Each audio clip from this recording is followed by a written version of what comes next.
Good evening. Good evening.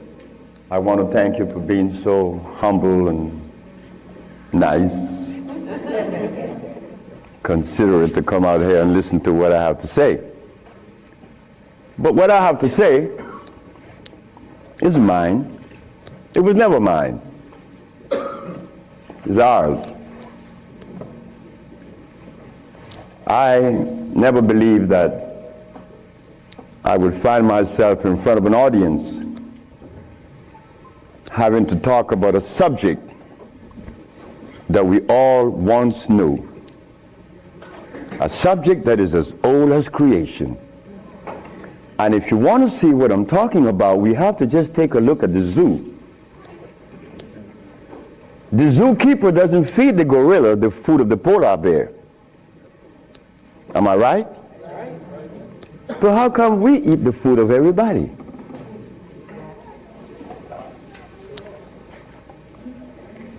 We'll begin this lecture by letting you know, first of all, I'm your brother.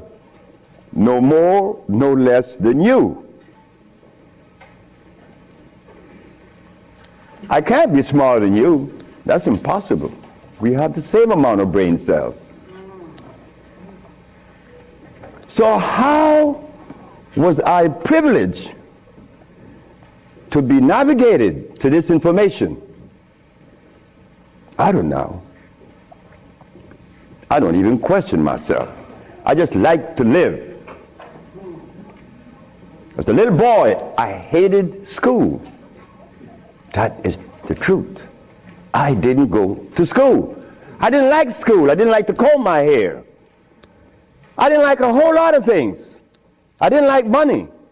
I was 12 years of age. I was Seventh-day Adventist. Corby Brown. We left that afternoon from the church. It was the 13th Sabbath. I said, Kirby, how did you like the lecture? I didn't. I said, why you didn't, Kirby? Because they talk about Solomon. I want money. I said, Kirby, but when you have wisdom, you have everything. Well, I don't know what wisdom is now, nor then.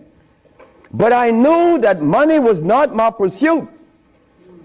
Kirby said, I want money. We were 12 years of age, 1945. I'm 73 years of age now. In 1994, a young man by the name of Tom Flowers came to me and said, guess who is coming tomorrow? I said, who? Kirby Brown. I said, well, if I remember correctly, Kirby said when we were 12 that he wanted money. I hope he made millions of dollars.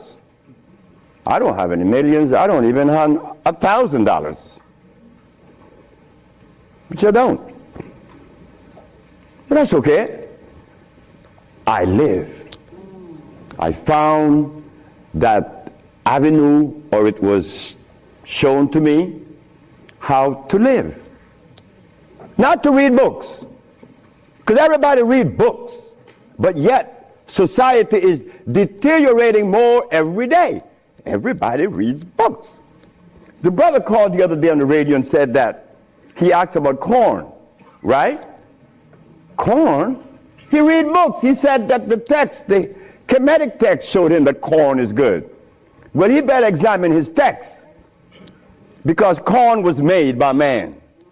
But anyway, Kirby said he wanted money. That was a Thursday. Tom Flowers said, Kirby is coming tomorrow. So I said, well, if Kirby didn't make his millions, I'm going to remind him that we're alive. We are alive. Kirby didn't arrive. Kirby would never arrive. They had to take axe to chop the hotel door down. Kirby died of a heart attack. Kirby weighed 390 pounds. Kirby wanted money. He became a cab driver in New York. I didn't want any money. I didn't want it then nor now. Because it's not important in your life. It was never important in our lives. The Maya shows that. The Maya built pyramids. The Maya lived for millions of years in the jungles of Central America. No money. The Africans? How long did we live in Africa without money? Since creation. Now they tell us we need money to fight AIDS. Brothers and sisters, we are at a deficit, a tremendous deficit, a deficit that if we do not pay attention, I'm glad I did. I'm glad I did, because I remained that obedient boy that just lost his mama 4 days ago.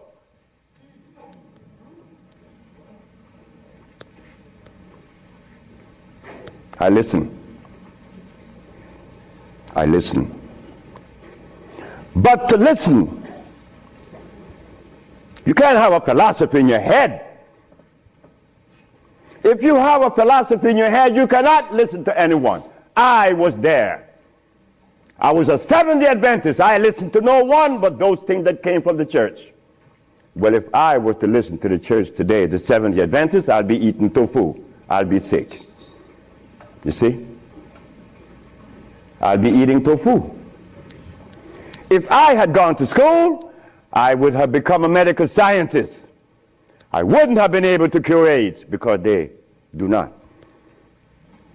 They don't cure AIDS. If I had listened to all of the philosophies of Europe, I would have never been able to find the answer to the cure of diseases. But today, I'm going to share with you the African wisdom, the African brain, the African genesis, the African resonance, something that was never taught to us in the schools. Well, why should we expect the school to teach us something that would enhance our growth and save our lives? Why should the school teach you that? When in history has there ever been examples to show that one race of people is indebted to another? That has never been. Then you tell me that the white man is a bigot. The white man was never a bigot. He was never a discriminator. The white man is a person that obeys the first law of nature. Self-preservation is the first law of nature. So the white man, whenever he proceeds to preserve his race, and we sit back and say he's a bigot, it's only because we have lost it and we don't even know how to get ourselves out of this mess. I'm one of them. I'm you standing here. But one day, it was to be that your brother would be shown something that would change the profile of things. I left my country, where I was born then. In 1953 to New Orleans, I became a merchant seaman. I was 20 years of age. As a merchant seaman, I became an engineer 5 years later. I'm a steam engineer. Don't ask me how I did that, because that's going to baffle you, because I've never been to school, and I don't read books. I don't read books now, nobody's book. I'm not even going to read my own.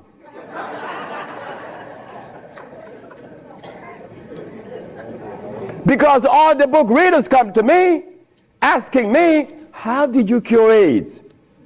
But that's like asking the gorilla, hey man, how come you keep yourself healthy without a hospital? How come you don't have any medicines? We begin. I became a merchant seaman right quick to take you through my life. Left Honduras without going to school, became a merchant seaman, became an engineer, worked for the County of Los Angeles as an engineer. While as an engineer, the County of Los Angeles something is to happen. Something is to change my life completely. First, it was a Mexican. The Mexican said to me,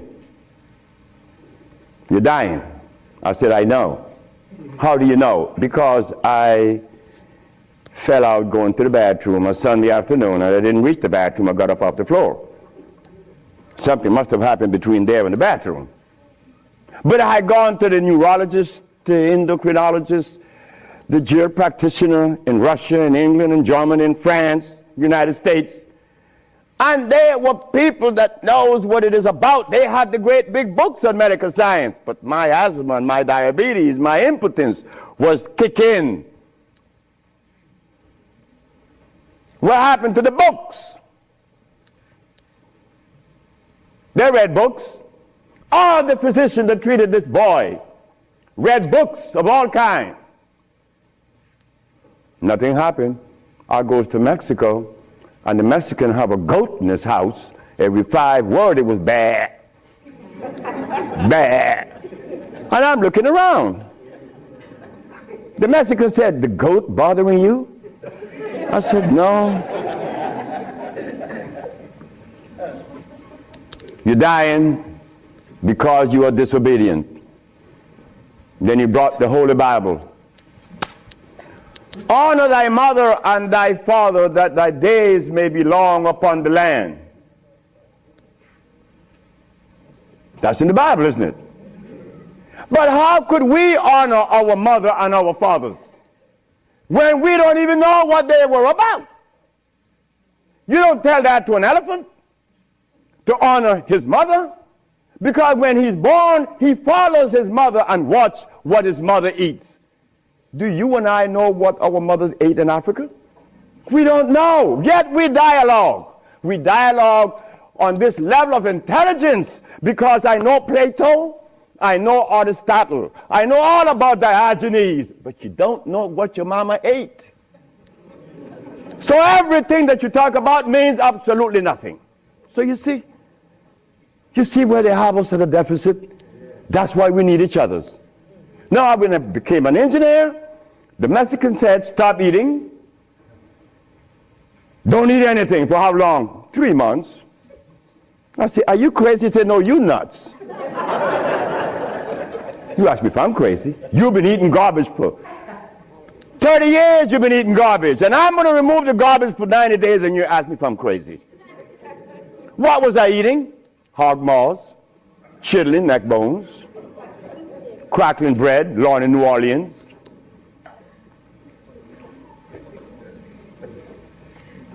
Eggs, because the grown-ups told me when my penis wasn't getting hard, eat eggs, drink raw eggs. And I did, by the dozens. And nothing happened. The Mexican said, "Don't worry about it, don't eat." 90 days later, I was no longer impotent, no longer diabetic, no longer asthmatic, no longer with glasses on my eyes, and this stomach hair was 42.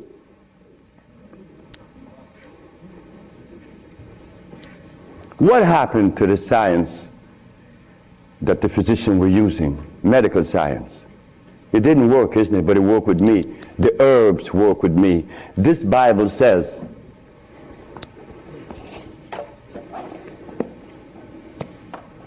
in the book of Revelation, it says 22 verse, and the first chapter, it talks about the herbs for medicine. Am I right? Well, ladies and gentlemen, what could have happened to us that when my brother, who's a preacher for 30 years, was sick, and instead of going to God's medicine, he went to the physician to get a chemical in his arm. My brother died 21 years ago. I'm not a preacher. I would never be a preacher. I told that to my mother. She wanted me to be the preacher. I said, "No, no, no, no, no, no. That would be the last thing that I would consider." She said, "Why?" I said, "Because I want to live truth. Even if it kills me, I'm going to live truth." And truth is, the Bible says that the herbs are for the healing of the nations. But the preacher, when he gets sick, he go get a chemical. What is the message he's sending to God? Come on, just be truthful. Let us be truthful today. If never again in our life, let us be that today.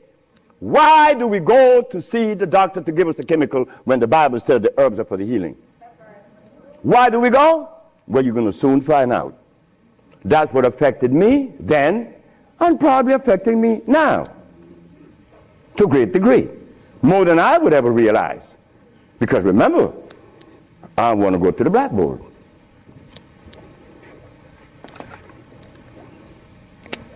Roughly speaking, Africa. Way overhead, we put America.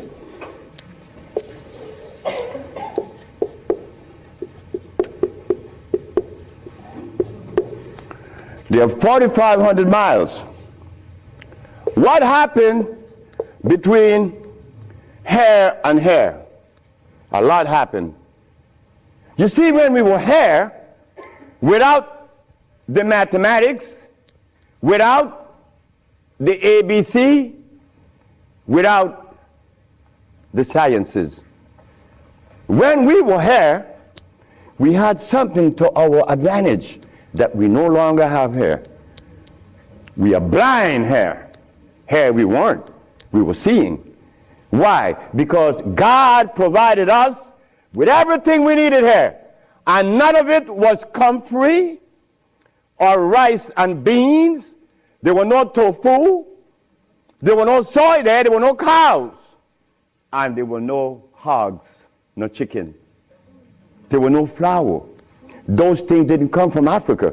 You see rice and beans and flour and cheese and meat and the starch that you eat, they all came from right here, from a laboratory.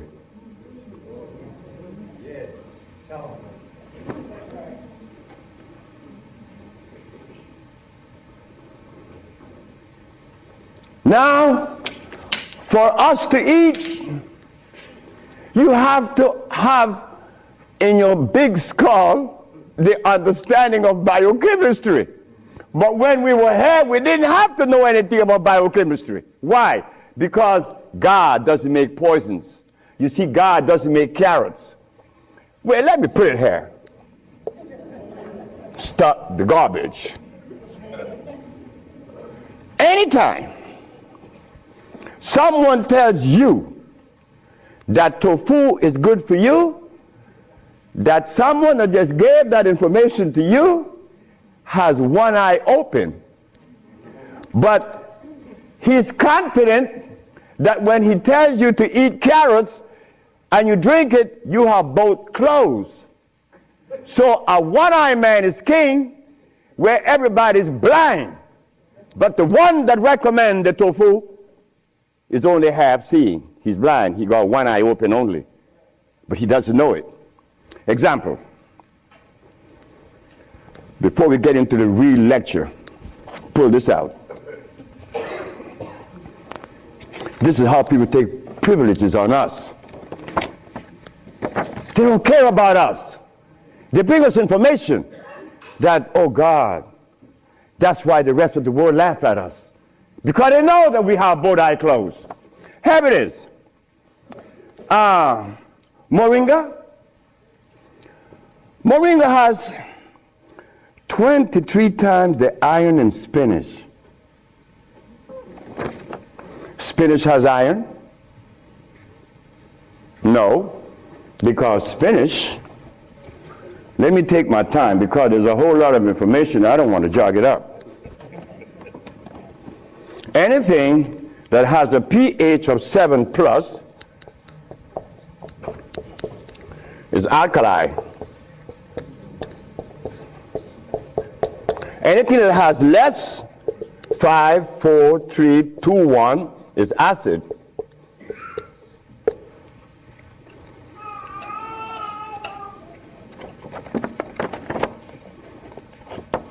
Spinach.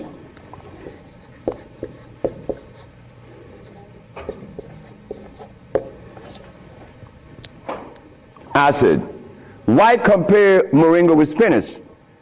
When spinach has a starch base, it has no iron. 7 times the calcium in milk. Milk has calcium. Well, I stopped drinking milk 42 years ago, and I could fall on my knees.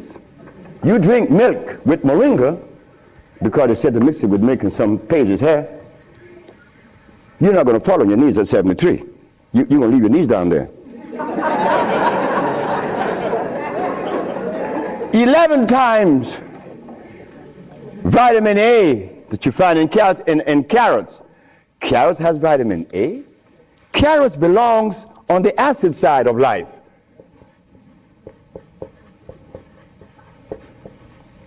So right there, and they said it to mix with carrot juice. Why would they do that? Then up here, they talk about the Ayurvedic system of medicine recommends moringa. The Ayurvedic is Indian. The Ayurvedic system of medicine recommends cow milk. The Ayurvedic system of medicine has never cured any disease, nor moringa, nor any other system in the world. You know what this is like? When Steven Seagal tells me to come to his house because he had a headache for 5 years. Well, I knew why the headache was in his head. It was removed in less than 10 minutes. He had the bottle and said, "This bottle is powerful." I said, "Yeah, powerful, huh?" He said, "Yeah, the headache is gone." You know, he's the Dalai Lama, right? He wanted me to go to Kathmandu. Kathmandu? I'm going to go to Kathmandu. To do what? Talk to lamas. Lamas for what? What am I going to talk to lamas for?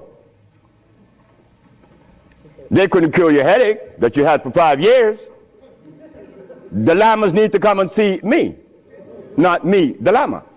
But since we were compromised, we left all our food in Africa. You and I don't even know what we ate in Africa. So don't even go there.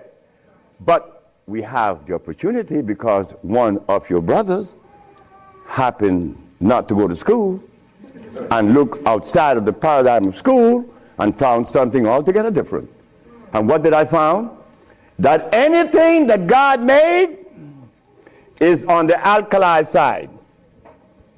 Why? The molecular structure is complete. It was made by nature, not man. Anything that God made has no starch. That's another thing. Anything that nature makes has no starch. Anything that man made has to have starch, because starch is a binder. To titrate two unequal chemicals, you have to use a starch. Starch is not a food. Starch is a chemical. And what have we been eating since they took us away from Africa? Starch and blood.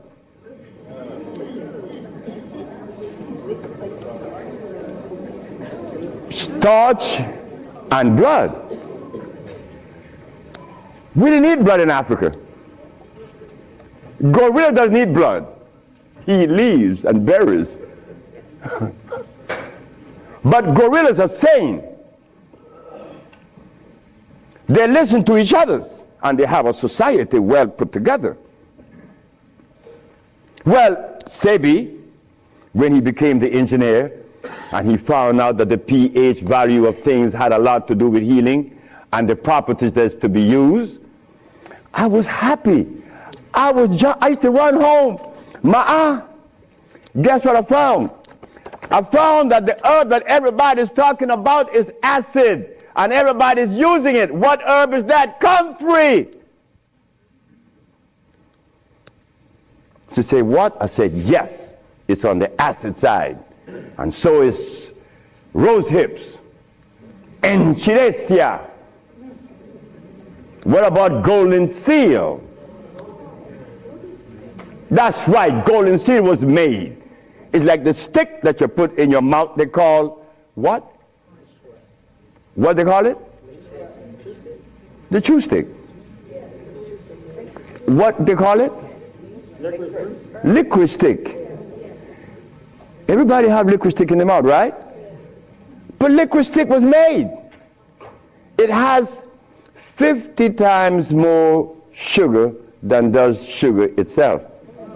It has glycerinic acid. You see, we didn't have to study biochemistry in Africa because everything we had there was on the alkali side, so we could eat anything. But when they brought us here,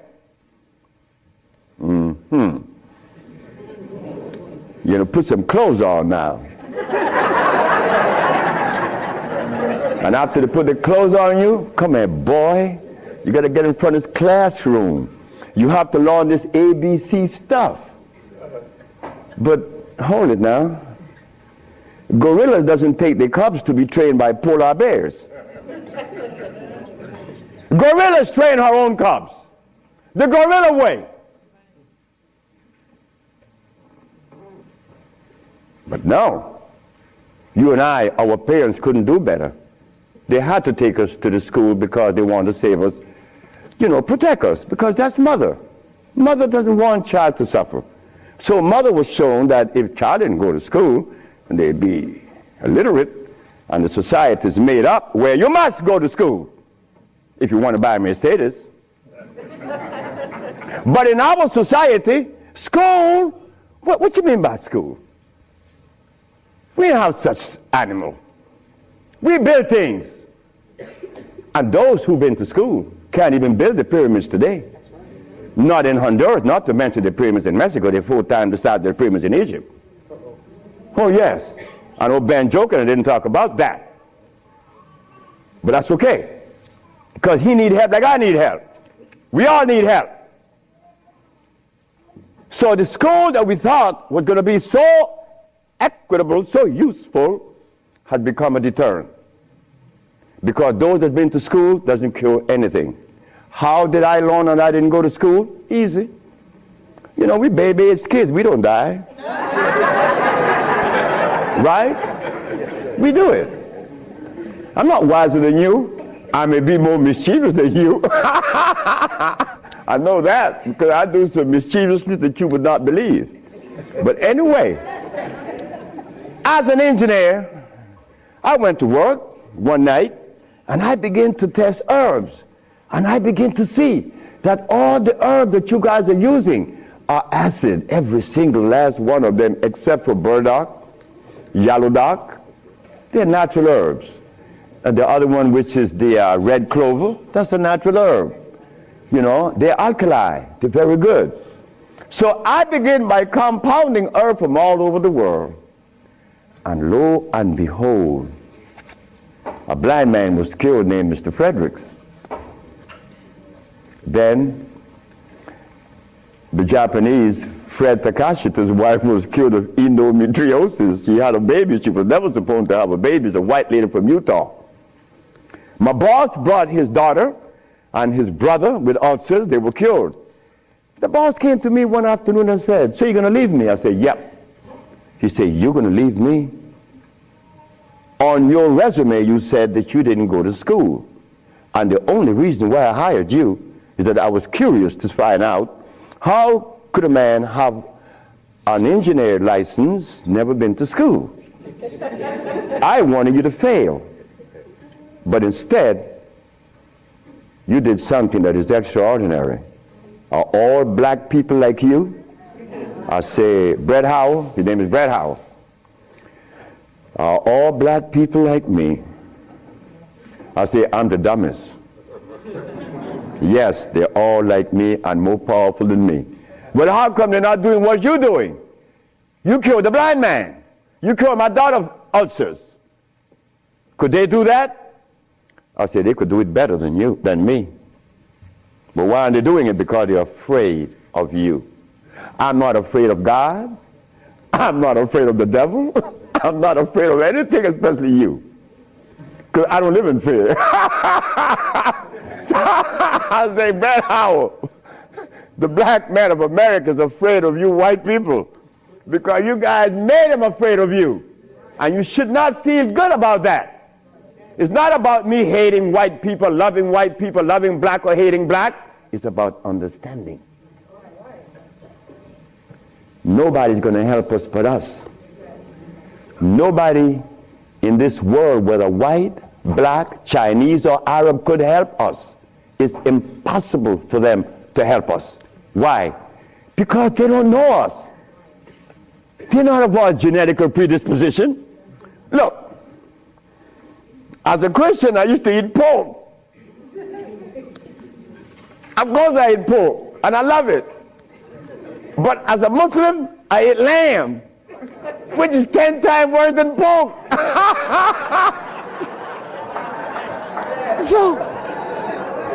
So what do I do? Who do I turn to?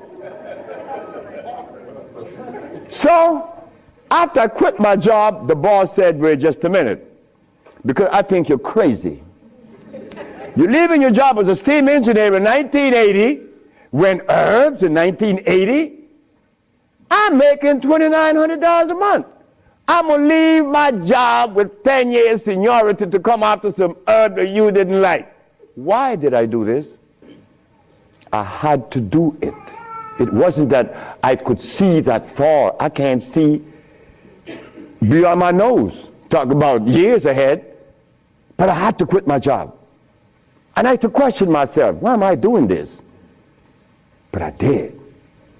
And 1980, the boss is looking at TV, 1987, on the 10th day of February, and he see CNN, Alfredo Bowman, a.k.a. Dr. Sebi, is arrested for practicing medicine without a license, selling product approved by the FDA, and claiming to cure AIDS and other diseases, which is a fraudulent claim.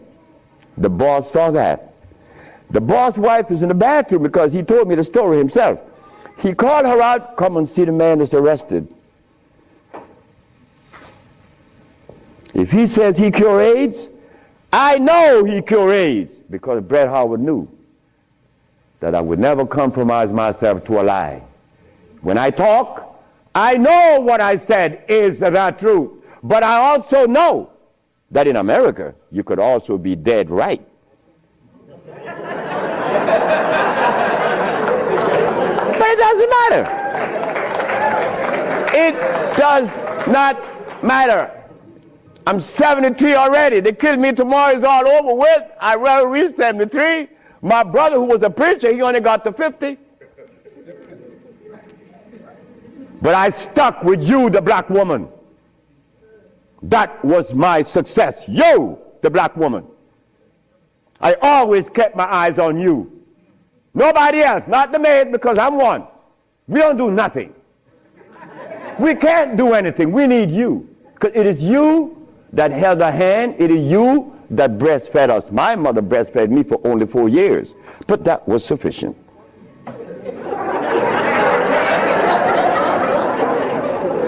In 1962, two statements was made in a barbershop. 1640 Claiborne Avenue, New Orleans, Louisiana. Timothy Barbershop. Tim Barbershop.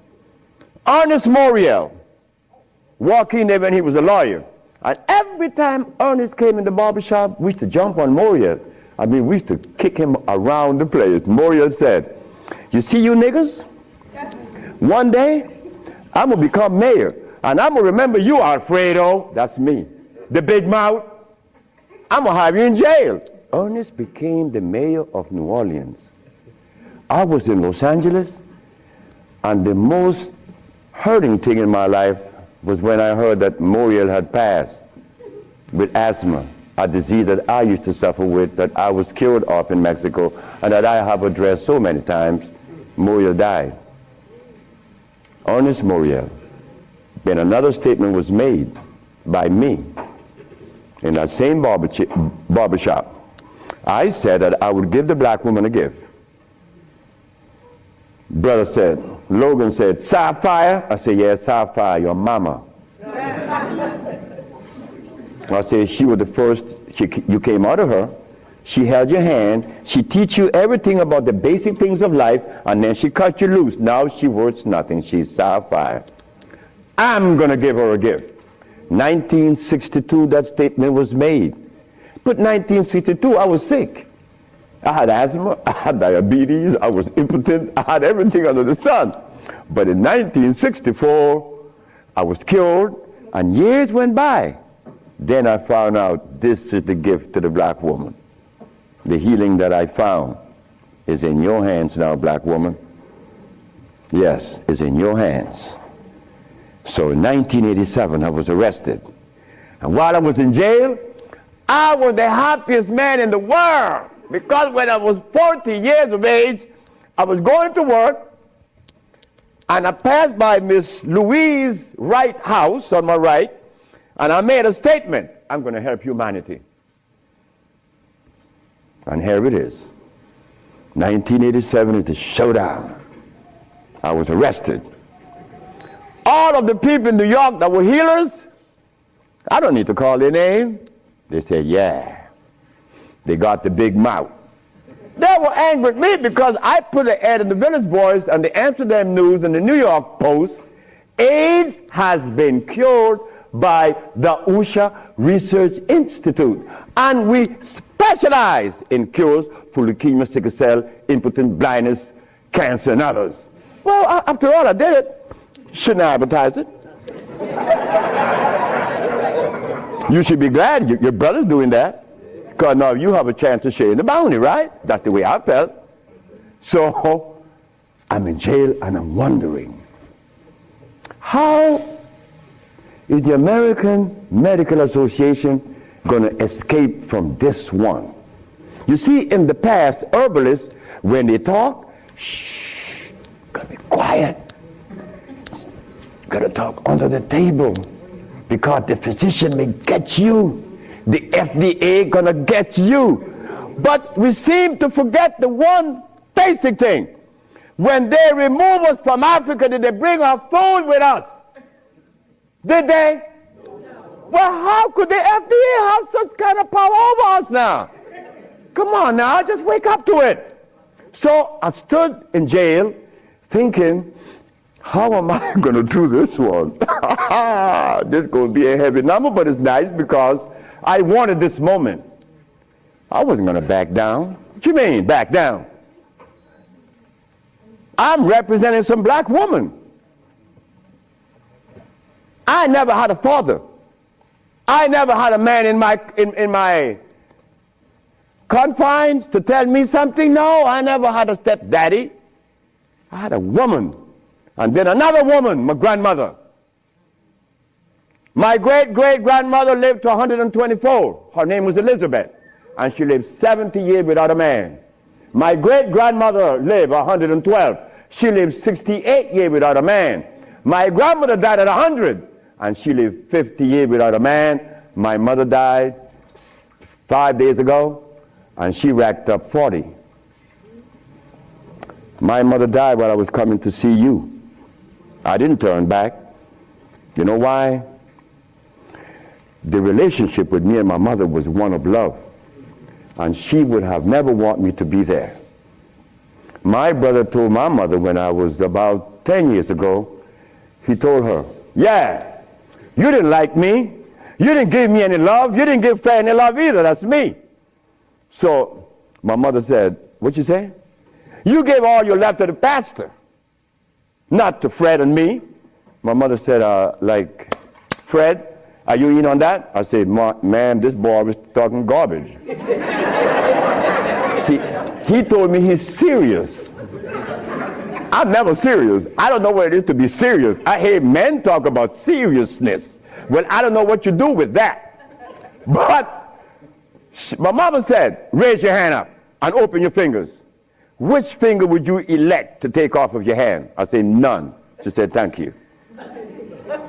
My mother turned to my brother and said, you said that I didn't give Fred any love. Fred, you wanted my love? I said, nope. Didn't want it. I didn't need it. Because my mother knew if my mother ever interfered in my life, I would be upset. I was in the streets by the river all the time. My mother knows, all mother knows the child that need her love, her attention.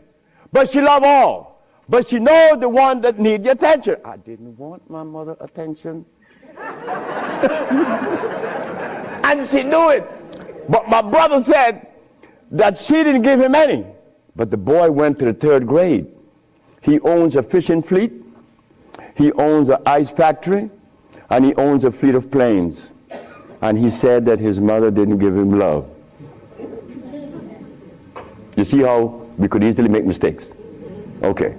Mother is mother and will always be mothers. The greatest gender on the planet.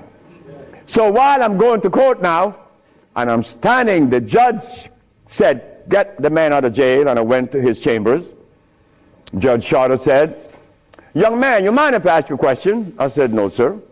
Why did you advertise that you cure AIDS? Well, sir, my mother's alive, Africa exists, and my face, and I would never offend any of the three. That's why I advertise that I cure AIDS. He turned to the woman at the desk and said to her, ask her, did you investigate this man before you arrest him?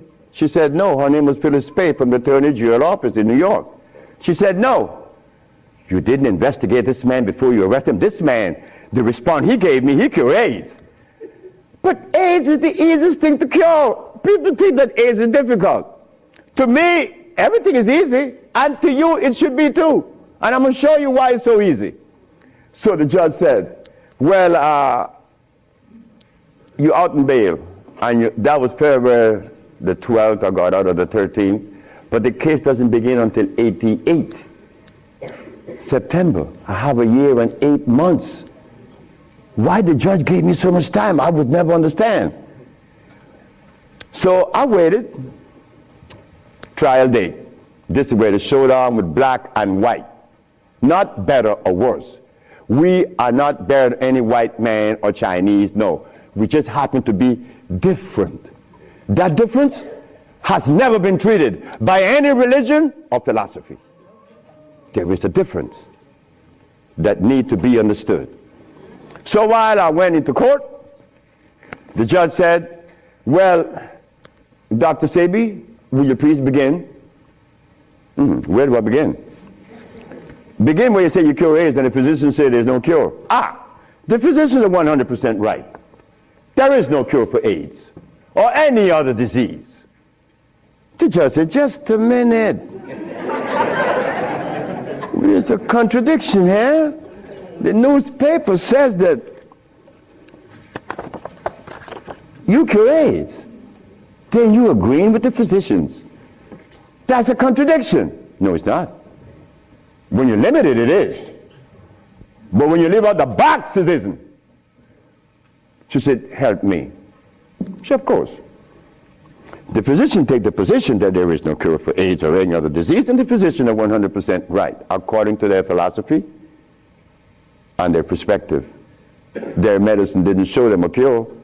So how could they say that there is a cure?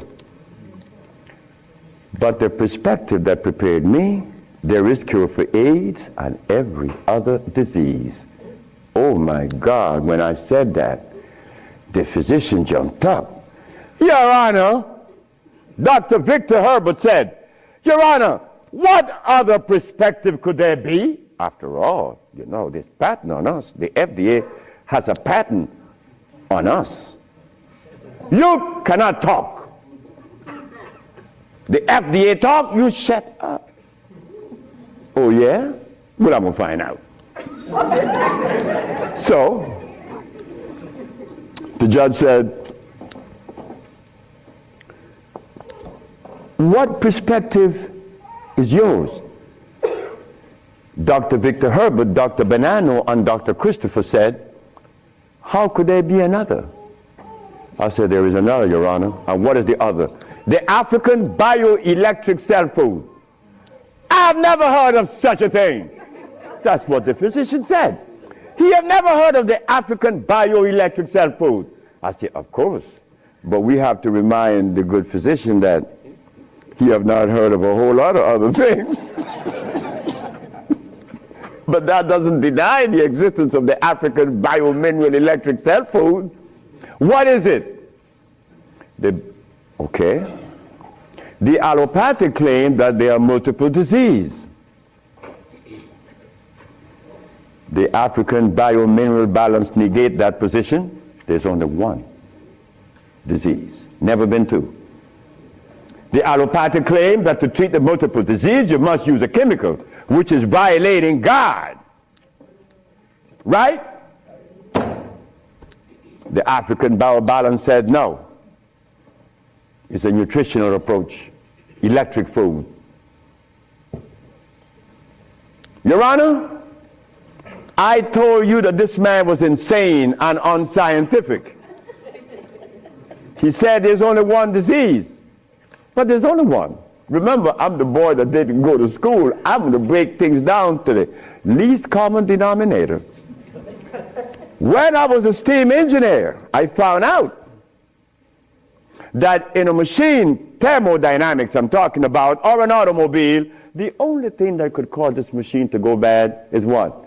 Short circuit, obstruction, overheating. The same thing with the human body. So what did I do? I put compounds together that would cleanse the human body of what? Of mucus. In so doing, AIDS, sickle cell, lupus, herpes, blindness. It sounds too simple, right? Well, that's not my fault. They have complex things, and then they deal with the complexity. And boy, that's a job. But with us, on our journey from Africa to America, it was easy because the slave master had a ship and brought us over. But getting back to Africa, we get confounded. We can't go back now. We don't know how to go back. We better not even go back. Because when I tried to go back, this is what I did. My first trip with a passport was to Kenya. So I went to Kenya and they said, where your passport? I said, I have no passport. I said, I was taken away 500 years ago. I'm back.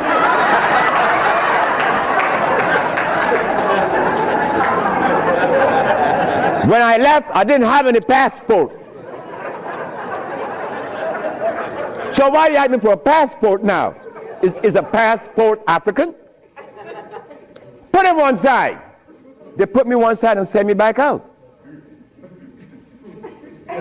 But you think that was bad?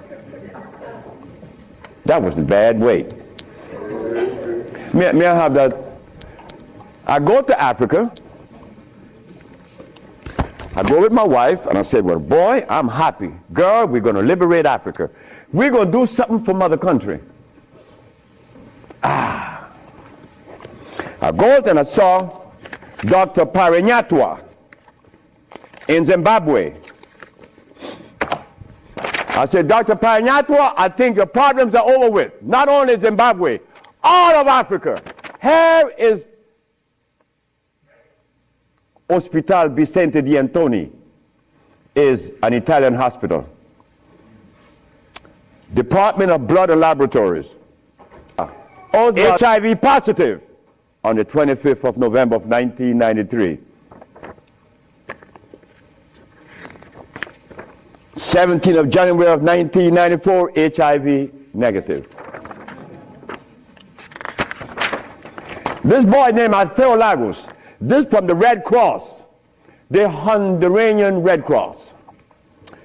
It says here that this boy, it doesn't show any date of which he contracted AIDS. Why? Because he was born with AIDS. But down here it says he's negative on the 19th day of January of 1995. Another one. This one caused a laboratory to call for me. I thought it was funny. This is the next one, the other one.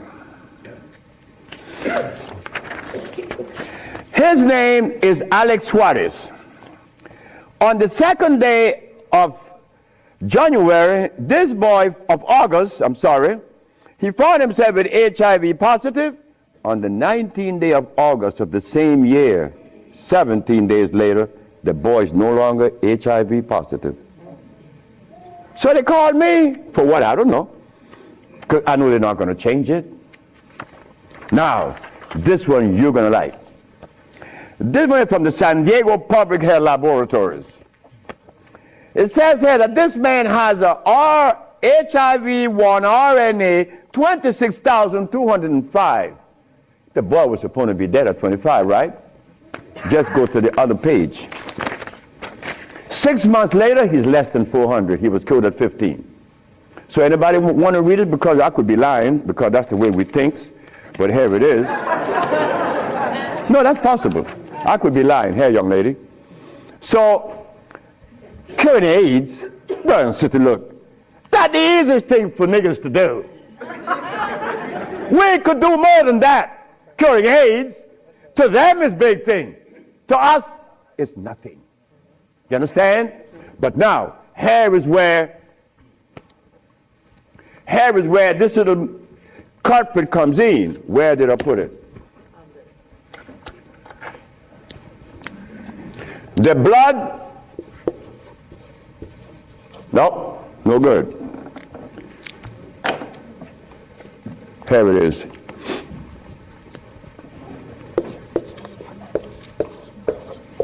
Blood and starch.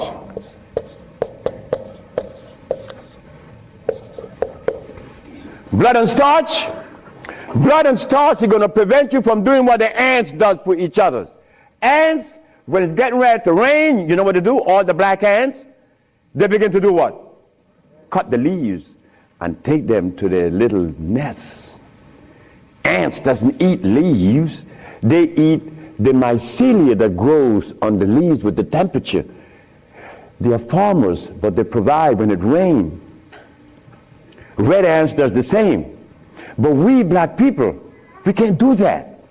Because when your brother showed the world that he cured AIDS, why didn't the African countries jump on it? All the African people eat is blood and starch, nothing else. But that is the Africa that you and I dream about, the Africa that we want to save, the Africa that we all love.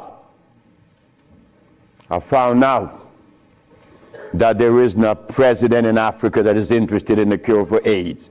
Not one. No, I'm sorry. Only one. I'm not going to name the country because I may jeopardize the country. Because the one thing I learned, that when you begin to talk favorable about a country or individual, they're going to soon get him. That is a fact.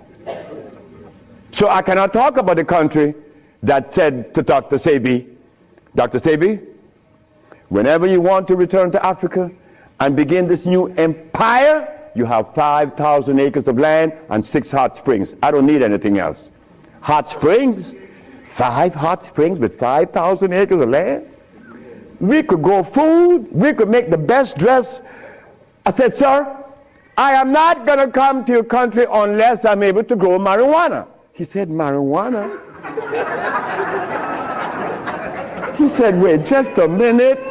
He said, I can't do that. I said, well, the compounds I've been giving your nephew that was autistic, that now is talking, was marijuana. And as for you is concerned, when I came here, you weren't walking. You were dying. Now you're running up the steps in the presidency. Yes, marijuana. That's a God's product. That's not cigarettes. You see what happened? My brother used to smoke cigarettes, but my brother didn't know that the tobacco that he was smoking was artificial. God didn't make that. But marijuana, God did make that.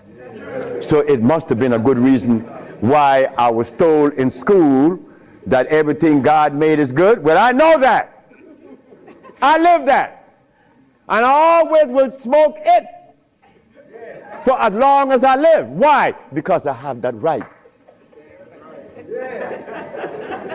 I have that right. It's not everybody that uses it, from autism to arthritis, is cured, because everything that God made is good. So as I go to Africa, all happy, I came back with my tail between my legs, because it ain't happening. It ain't gonna happen. They're not interested in that. But the one thing I noticed today and yesterday, and you may have heard it, President Clinton and Sanjay Gupta, they found the end of AIDS. How could they find the end of AIDS when they have not found the end of diabetes, the end for sickle cell, the end for any disease? But they're going to tell us that they're going to bypass these lesser diseases and jump on the major one, and they got the cure for it.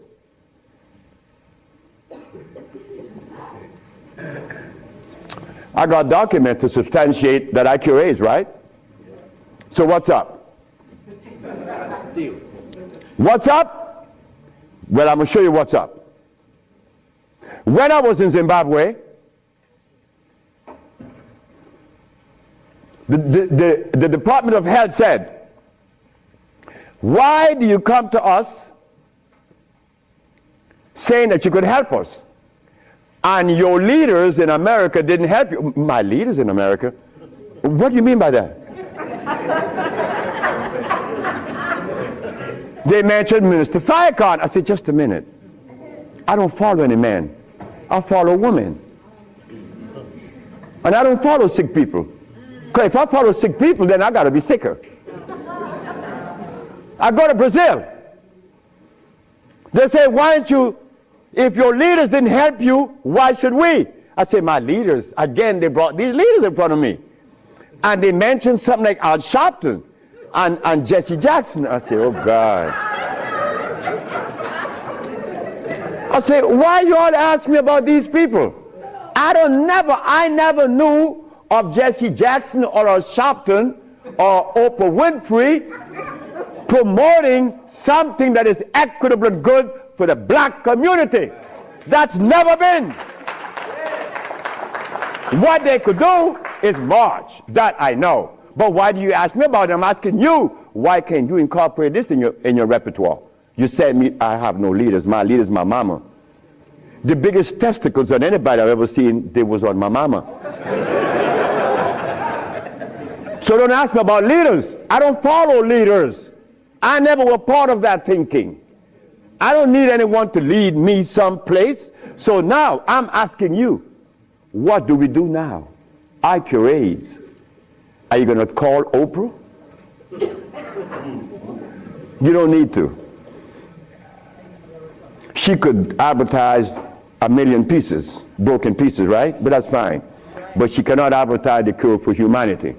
But there's one little dude that got himself in trouble.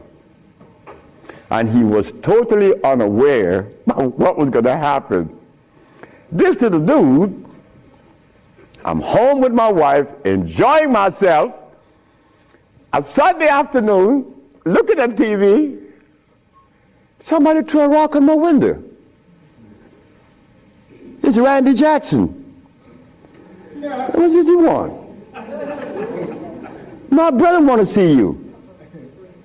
Your brother? Michael? Okay. I went. Well, he's sick as hell. Well, I treated him, and he got cured. He saw it, and he was encouraged to take me to the Rayburn building on Capitol Hill. Oh my God. This is going to really confound you. Michael Jackson took me to the Rayburn building on Capitol Hill on the 31st day of March. April. No, of March. March. It was March. 31st day of March of 2004. I said, why are you taking me there? Because you cure AIDS. I said, but what makes you think that they are interested in that? What makes you think that the world is interested? I don't care if it's any country in the world, they are not interested. Especially Africa. They were never interested. AIDS isn't killing Africa. Hepatitis C is killing Africa. All of West Africa is the red line for hepatitis C. What you talking about? But they're Muslims. So they have to eat the Muslim food, which is goats and lamb.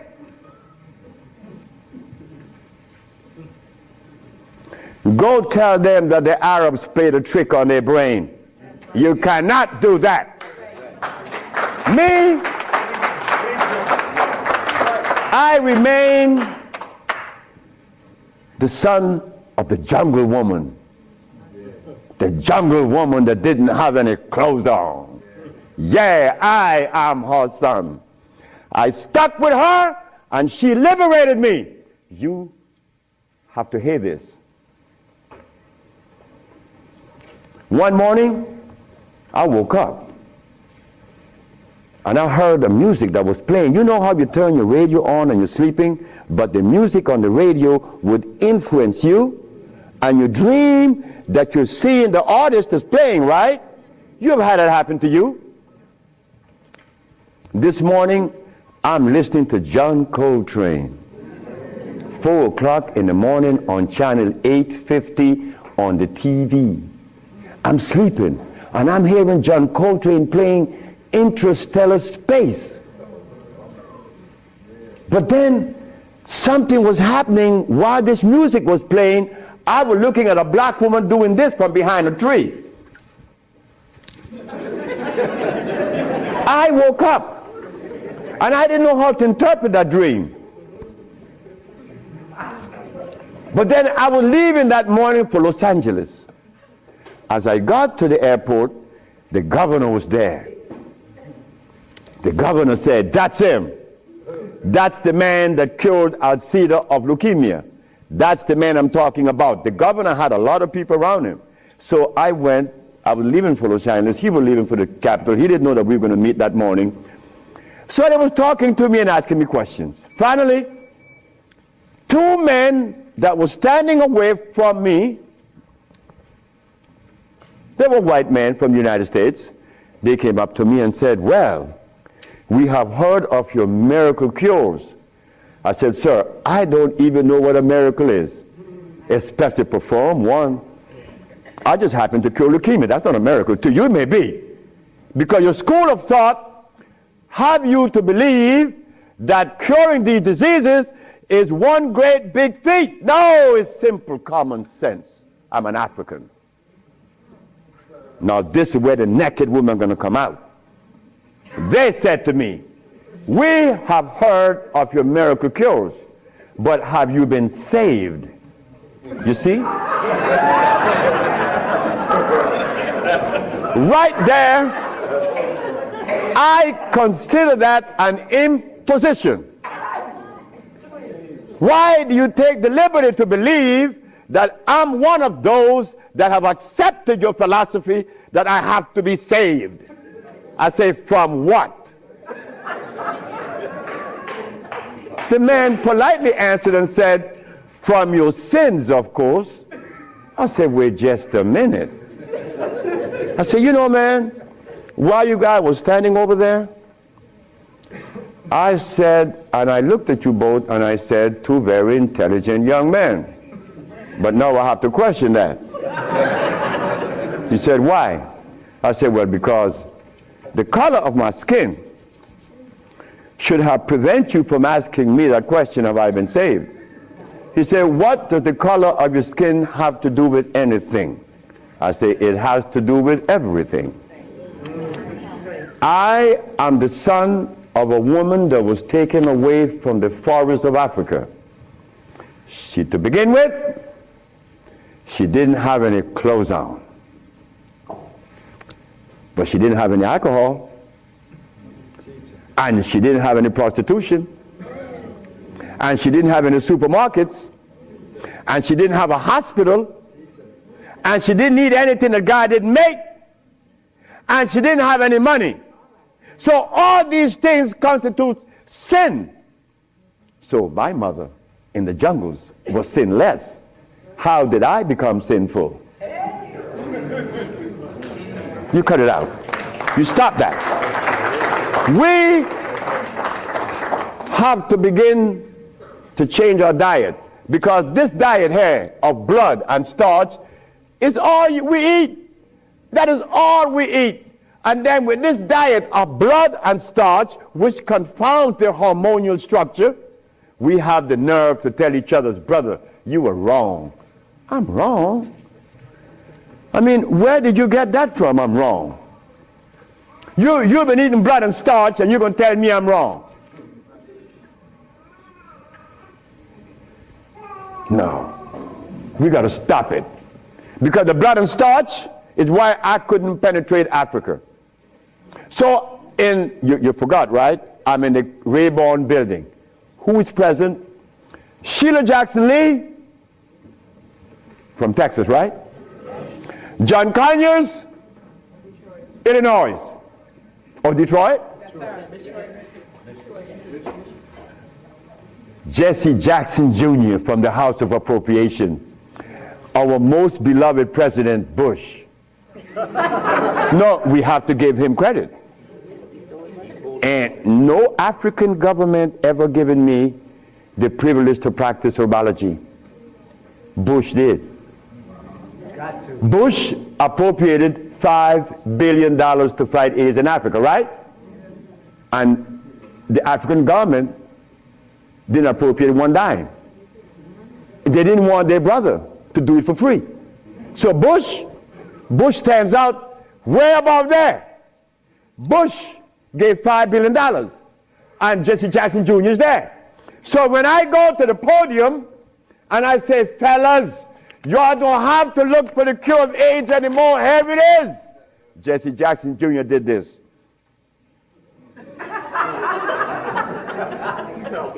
I said, I'm going to talk about this. I have to write about this in my book. Because you, not me, but you and I believe in the leaders. We hope that they could do something, right? Well, they had a chance. So 17 African ambassadors. Only one came to me from Mali. The only man came to me and said, Dr. Sebi, I have to respect your position, and I appreciate your position. You have proven that you cure AIDS, and I would like for you to go to Mali. But that's not the country I was talking about previously. He just presented himself that day. But Jesse Jackson Jr. didn't tell you that I cure AIDS, right? He didn't tell his daddy either, isn't it? And Miss Sheila Jackson Lee didn't talk about it, right? And so did John Conyers. So who gives a damn? You see? But that's good. That's good. We don't need leaders, isn't it? So we're going to do it. Because we're doing it now. Because those black women I'm talking about, there's one sitting there. They are going to tell the world we cure AIDS.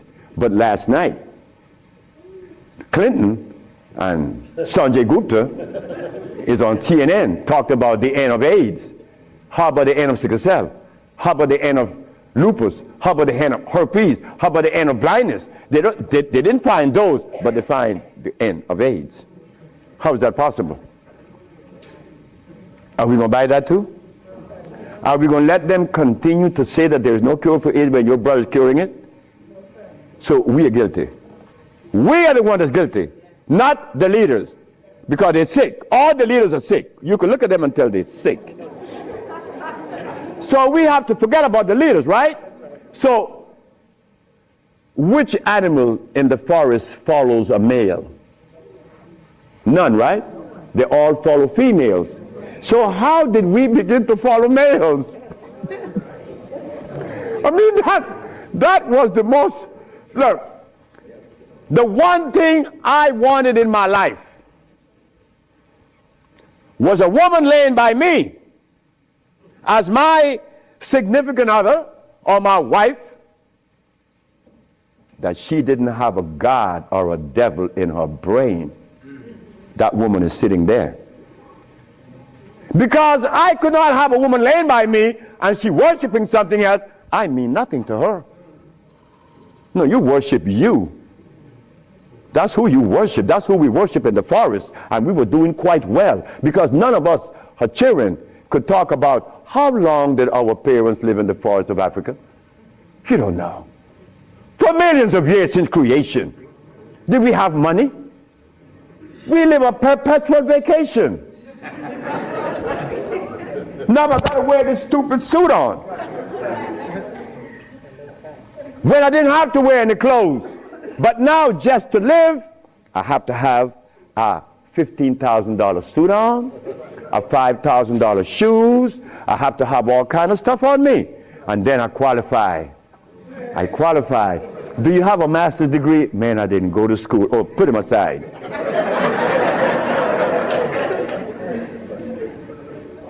So in essence,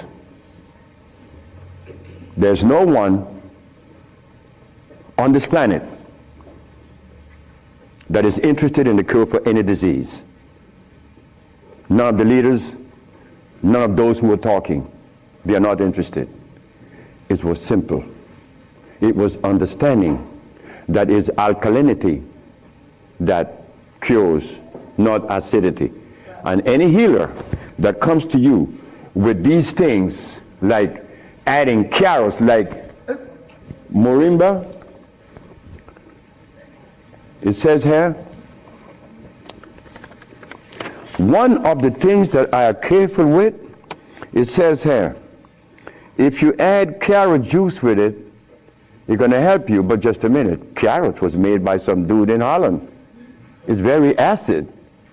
So this moringa knows that you have both eyes closed, so I could sell you anything. We don't want that anymore. We don't want to tell stories anymore. We don't want to protect the stories anymore. But you see what happened? When you have been healing or call yourself a healer for 20 or 30 years using comfrey and rose hips and recommending tofu, and someone comes on the set and says that you may not be quite right, man, you get off there. You begin to get crazy. You begin to go crazy on that person because you have invested 30 years and people know you, and now you can't turn back and say, I was wrong. Well, I was wrong. And it was one little lady, 94 years of age, named Mrs. Holloman. I was along with the rest of the healers. I was reading these books by Jethro Kloss, Alma Hutchins, Indian Herbology of North America, Myers, Christopher, also this other named Shooks. And they all have calcium in it, so I had to believe that, right? And I went to Mrs. Holloman and said, Mrs. Holloman, you got to drink carrot juice. She said, sit down, boy. I think you're crazy. I think you're out of your mind. I'm 94 years of age. I don't wear glasses. I don't need you to come and tell me to drink carrot juice because I know that carrot is a poison. I was in Rattan, the island of Rattan, and a woman was listening to me talk, and she asked me, what is the best breakfast in the morning? I said, I don't know. She said, a glass of hot water. I know she was right. The sister was right. So in essence, all of the hoopla about AIDS was just noise. We've been curing AIDS since 1984. Why didn't you know about it? The media didn't let you hear it, right? Jesse Jackson Jr. didn't talk about it, right? Well, I think in the book I have to mention his name because this is what's happening. They're lying to us, and we have to stop it. We have the cure for every disease in the world. We, the black race, is responsible. Not the white, not the Chinese, not the Arab. The Arab need help. They need help now. All Arabs need help because there's no way in the world where you find the highest incidence of eye problem like Arabia because they eat lamb. But could you go and tell an Arab to stop eating his lamb? It's like going to tell someone that uses cocaine, stop. Then you're crazy. Like going to Africa and tell a Maasai, hey Maasai, you only live 47 years, man, and you're going to die because you're eating raw blood and starch. He's going to chop your head off. And he should. Then we go to Guinea, and my wife came to me running. She said, the young man in there with his wife, he's 19. And she's complaining he's impotent. At 19, She said, yes. My wife came with it. What happened? We asked the boy, what does he eat? He eats cassava. Cassava?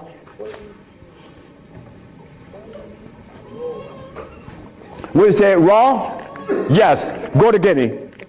It's a what? Cassava.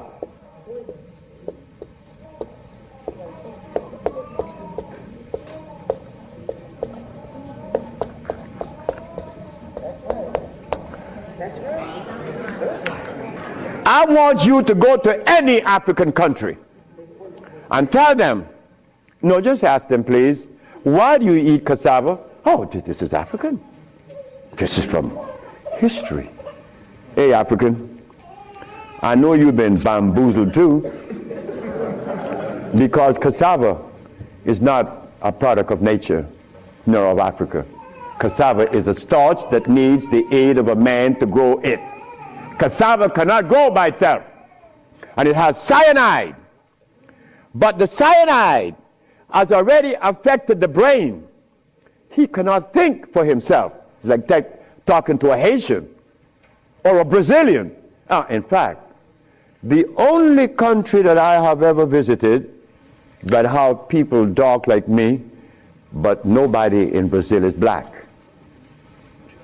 Brazil.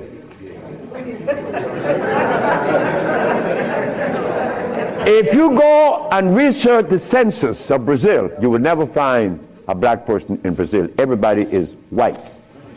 That is how much they have offended us, that we hate the very image that God made. Something is wrong. Something got to be wrong. Me,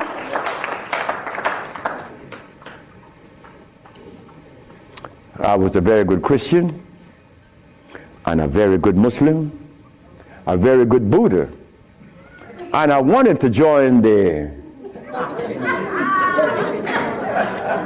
well, I don't want to mention it. But anyway, I was a good everything. But what I found, that they were feeding me the wrong food. And I had to deny all of them because they feed us garbage. There isn't a religion in the world that have fed the black race in America or anywhere in the world the food that is consistent with their cellular predisposition. So if you, my religion, is feeding me the wrong food, then what is the message you are sending? It's like putting gasoline in a diesel car. You would not get to South Philly. No, you're not.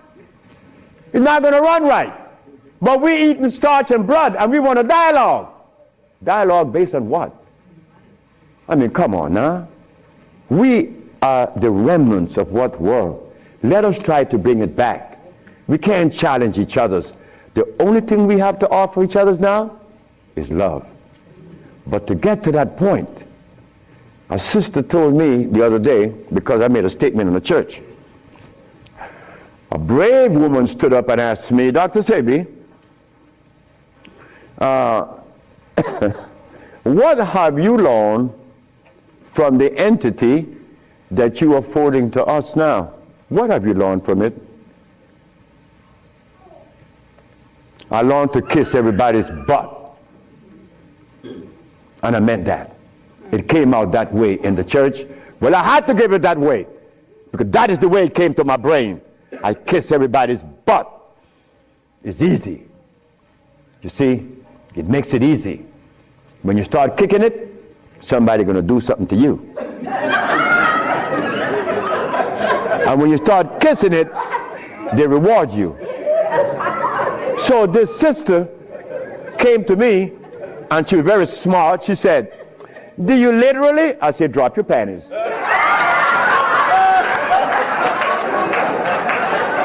Well, I came out of a woman's vagina. I could kiss her rear end. That's easy, isn't it? Is it easy?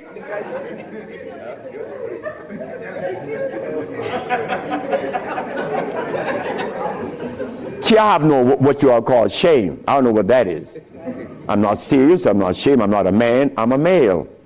Beyond that, I don't know. You guys are men. I'm a male. I stay there. It's easy. So brothers and sisters, look, the deal is this. We have the cure for AIDS. Now you're going to get a chance to ask questions. So ladies and gentlemen, I want you to ask whatever question comes to your brain. Feel free to ask.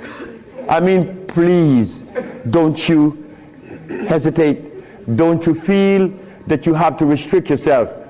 I know Brother Adis is here. He may ask a few. I'm glad to see the brother, you know. Brother Adis is a brother I've been knowing for years. Stand up, brother.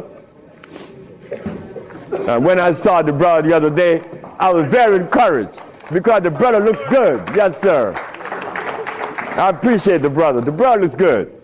The brother, I remember him and Sultan and Kwasi in New York. I would hope that Kwasi would come. And a bunch of other brothers. It was a bunch of us brothers. We were in love. New York was, look, we were in love. There was a love that we used to share that was so nice, so warm. But none of us, or all of us, understood that we couldn't follow anybody. Because if you start following one, you have to dislike the other group. But I'm a black man. I have to love everybody. I have to love Muslims. I have to love Buddhists. I have to love Christians. So if I have to love everybody, then I'm going to make it easy. I enjoy nobody. Because I have to love everybody anyway. So it makes it easy. So now we go to the question. The sister and then you, another, yes. Good afternoon. Is it necessary to circumcise the male child? Again, sit down. The sister asked, is it necessary to circumcise the boy, the male child? Well, who started that? Europeans. Who? My last little girl was born. I said, I told her mother, if this child is born and I'm not here, you will not cut the navel string.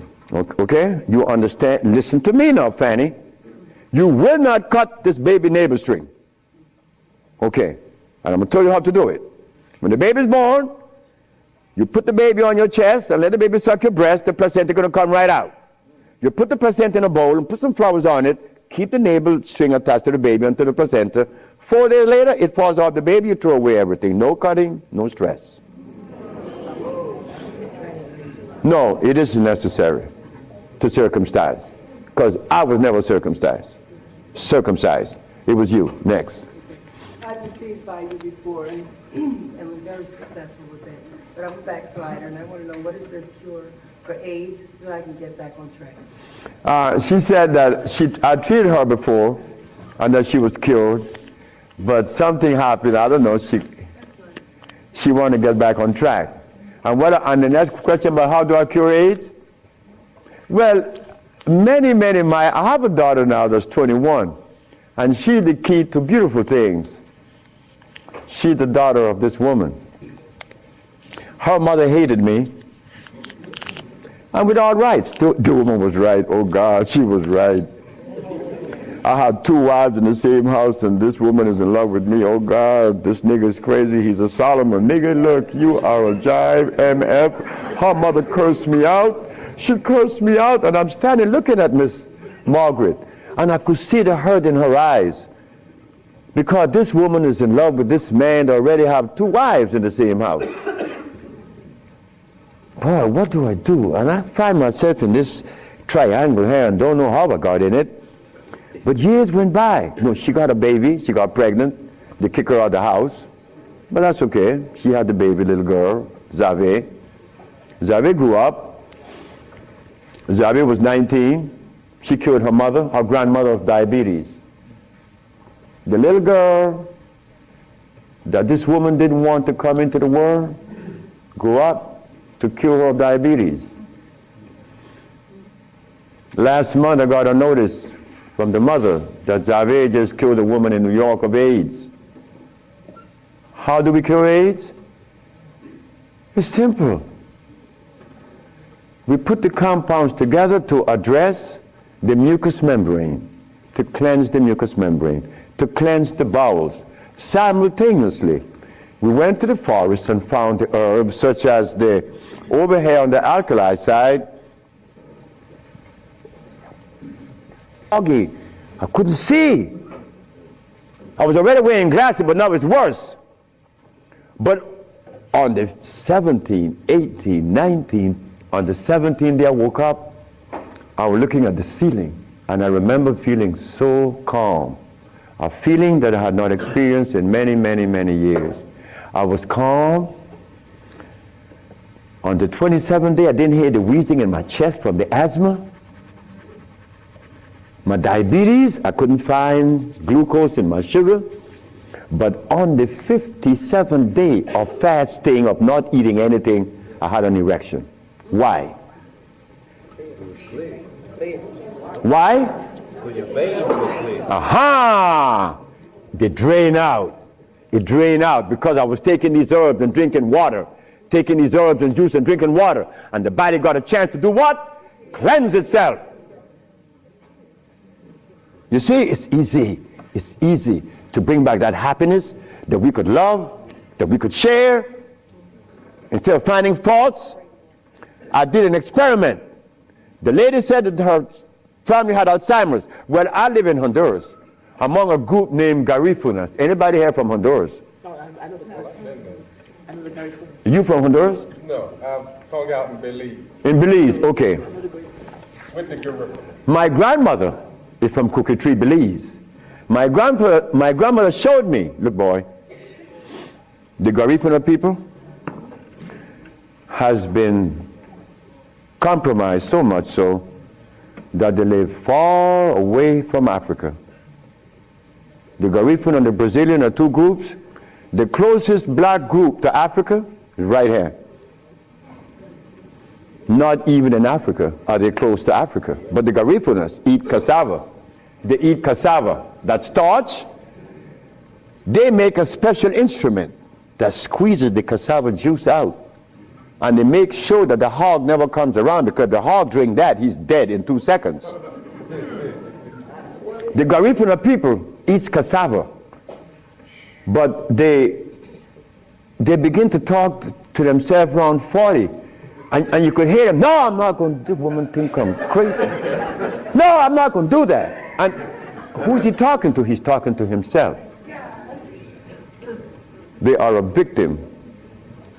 They become impotent very young. But when you see them young, they're black and shiny. And they're active and they play these drums. But by the time they get to 40, the Garifuna has diabetes. He's impotent. He's sick as you possibly could be. But nobody lives to tell the story, like my wife always say. Next. Dr. Sebi, can we just take a break real quick? A break. Yeah, we have to change the tapes. A break, he says. We just begin this stuff. And then we can come back. That's okay, change the tape. Yes. That's okay. He's getting it. Hey, you come back. Where the bathroom?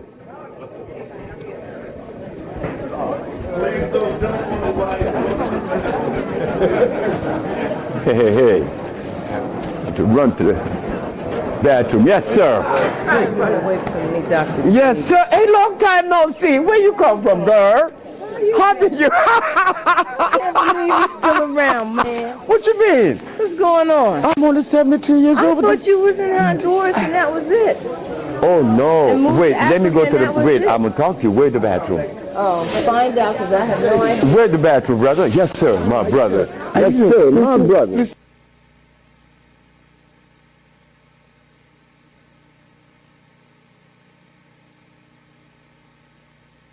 Empty.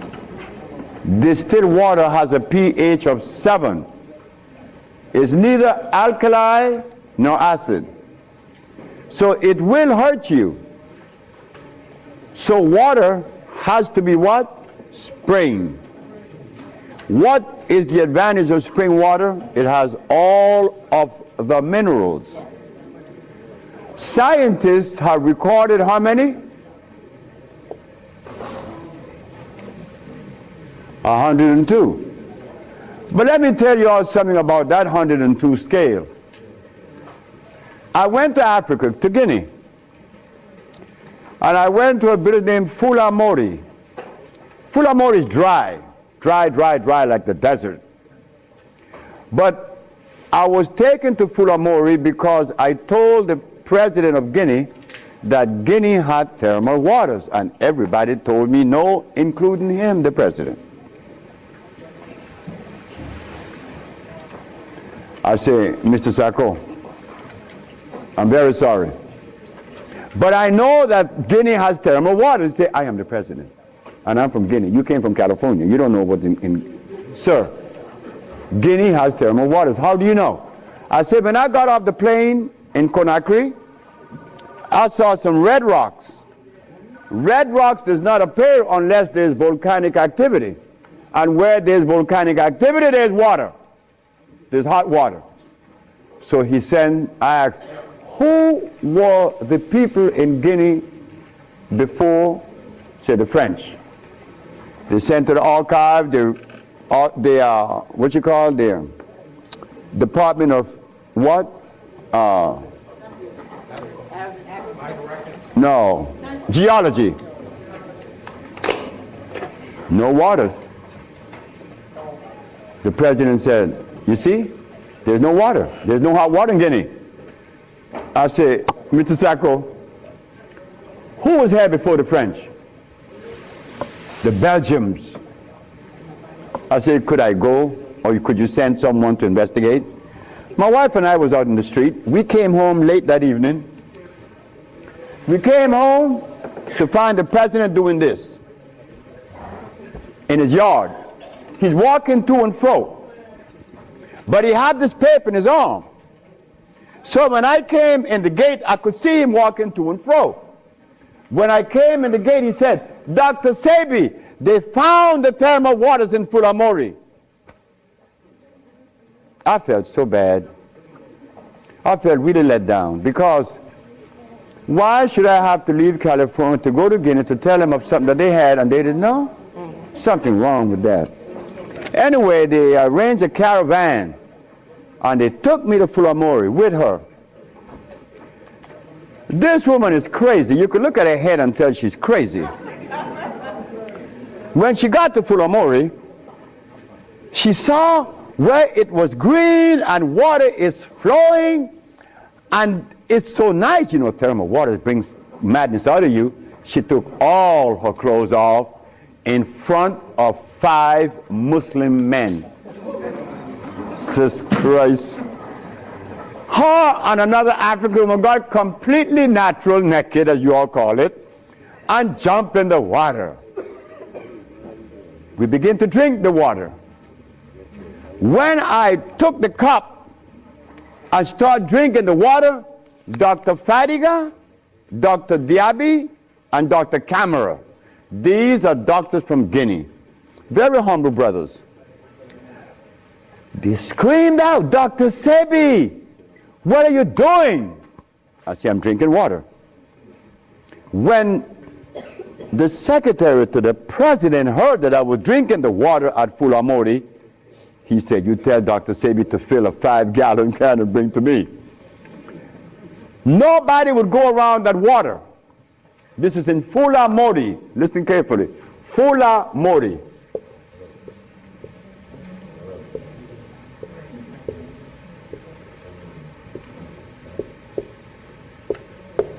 This is in Guinea. When I got there, the guide asked me, how do you know these waters was here? I say, rocks at the airport. Rocks talk? I say, yes, they have tongue. If you know how to interpret their language. He said, well, yes, the water's here. We're just surprised that you know. I said, I saw these rocks. You see, I didn't go to school. I read nature. I don't read books. So when we came back from the waters, you know, we drank the water, we bathed in it, we ate the plant that was growing in it, which is the blue vervain was growing in it. and also other plants that we recognize. Did you know that in the reports that the Belgian people had made on these waters at Fulamori, they stated that the waters in Fulamori had these very strange mineral that was unrecorded. This is why the people in Guinea, when they go around Fulamori, by where the thermal water is at, the water would give off these fires, flame at night. Well, sure, they're loaded with electricity. When I start drinking it, then everybody want to drink. But prior to that, nobody went there, not even close. Because there is nobody in the world that is as spooky as an African. An African believes in ghosts. He believes in voodoo. He believes in witchcraft. He believes in all the nonsense that doesn't help. But they eat cassava. They call it gari in Nigeria. So, an old man came to Matun and said, Matun, my grandfather told me that one day a man would come to Guinea and teach them the use of these waters. And your husband, Dr. Sebi, we suspect is that person. So you will be back. Listen carefully. In Fulamori, they have to dig down in a well to get water, but well water is dangerous because it has too much calcium in it. It would clog your kidneys. Your kidneys become a filter instead of the soil. You have to drink water on top of the soil. Nature have filtered it, now you drink it. But if you go down, it's dangerous. But here in Fulamori, just 8 kilometers out of the village, there is these waters. And there's plenty of it, but they're scared. They're full of fear. So when the president saw that I knew something about thermal waters, and he saw this,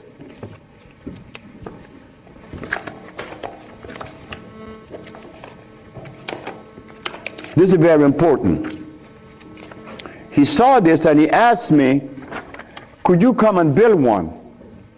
This is the village that you heard of in Honduras. This village was built by a man that has never been to school, doesn't know how to read nor write today. His name is Chilo.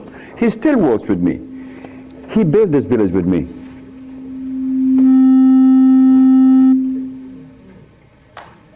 When the president saw this, he said, could you build a healing village like this in Guinea? I said, yes. He said, well, you have all the land and you have all the thermal waters. But I haven't been able to go back because I had to repair this. This was damaged. I had to change the roof and the ceilings, new bathrooms. I had to sidewalks because you American brothers and sisters, you all are used to a certain level of convenience. And I didn't want to take you into the jungle where there's scorpions and, you know, all that kind of stuff. So I provided you with an environment that would be, you know, pleasing. So yes, waters are important. Africa has a lot of thermal waters, but they don't drink it because they're scared. But water has to be natural. It has to be consumed the way nature afforded to you. Distilled water has the intervention of a man. You know, like a church. You can't go to heaven unless you go through a preacher. And you have to pay him some money. Because God needs money. You see, God is not satisfied unless you give up some coins. Next question. Yes, good day, Mr. and Mrs. Zorby. Sebi. Sebi. My question is, I know a young gentleman, he's 21 years of age. He was stricken at the first of the year with GBS, Guillain-Barré syndrome. It's a peripheral nervous disorder. Would you elaborate on that for me, please, and let me know what herbal remedies that I can suggest to give him? It's a compound. It's a therapy. Everything I have needs a therapy to address it properly. You said it's a central nerve condition. Again, but the central nerve system doesn't go out by itself. Okay. There is something wrong in his intestines. Because when I was growing with this herbal journey, Yes. I thought that making a substance for the central nerve system was all I needed to do. But then one night, the wife asked me, well, hey, like, if the nerves are bad, we have to think about what caused the nerve to go bad. And I found it was right in the intestines. We have to flush something that's in the intestines. We have to repair the damage down to the brain. But you have to see her. It's not an herb. It's a therapeutical package and treatment. Thank you. Yes, ma'am. Good afternoon, Dr. Sebi. Good afternoon. My 22-year-old son had a kidney transplant 8 years ago. He has both his native kidneys. He's on nearly a dozen different medications he takes twice a day, anti-rejection drugs, etc. How can I get him off? Because I believe that, he can come off of that and that his native kidneys can be revived, but I don't know how to do that. Why did you remove his kidneys? He was actually born with post-urethral valves. Okay. And he was predisposed to urinary tract infections, and he was placed at about a year old on a prophylactic amount of antibiotic Bactrim when he was about a little over a year and a half. And when he was 8 years old, the doctor said that he's doing great. He was at his proper growth, etc. And they took him off without doing the prerequisite tests to determine that he still had reflux. So when they took him off of the medicine, he went into a coma because he became septic. And he got very ill. He was in the hospital And for that's about where he 2 is or now? 3 months. Excuse me? He's still septic. No, he doesn't have sepsis anymore. But he's in the hospital? No, he's 21 years old He's now. home. Yeah. This occurred years ago. Years ago. About 8 years ago. And where is he now? The state that he's in. What state is he in now? What is occurring? He hasn't had any kind of infection or hospitalization in over 5 years. And he's been on a pretty healthy diet, but, as I saw today, I'm giving him too many acidic foods because I do give him carrot juice. So what I need to know, well, first of all, to answer your question, he hasn't had a hospitalization or an infection in over 5 years. That's good. Yeah. So you want from me? I want to know how he can come off of all these medicines. Okay, he's good. taken, because they're supposed to keep his body from rejecting the kidney. Yes, I understand. And he got one of his father's kidneys, so he's got a good match for a kidney, but, See the young lady and give her your name. Okay, I have your number, so. That's it. We'll deal with that. Thank you. Yes, ma'am. Great to see you. Optimal diet, raw versus cooked food. Raw versus cooked food. I'd rather cook food. Why? Good.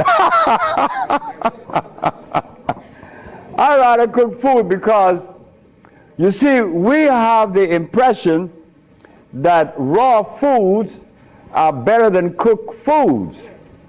Well, that depends from the perspective. That depends on a whole lot of things, because raw foods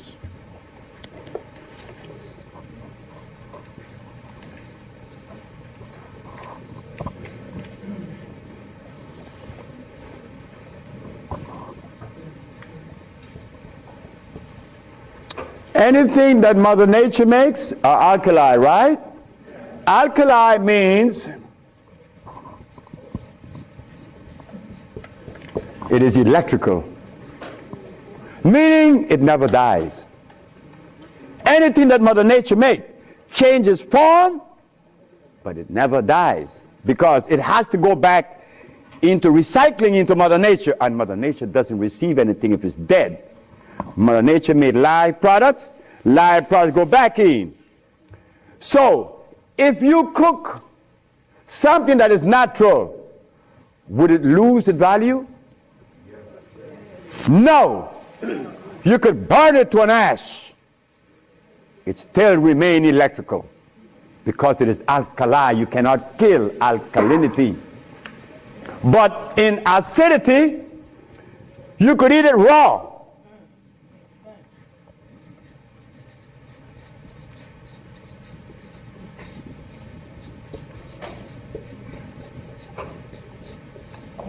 Only those two.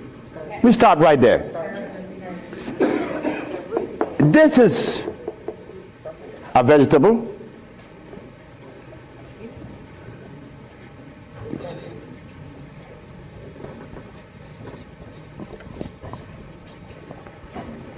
You could take this root. This is a root here. Carrots is a tubular.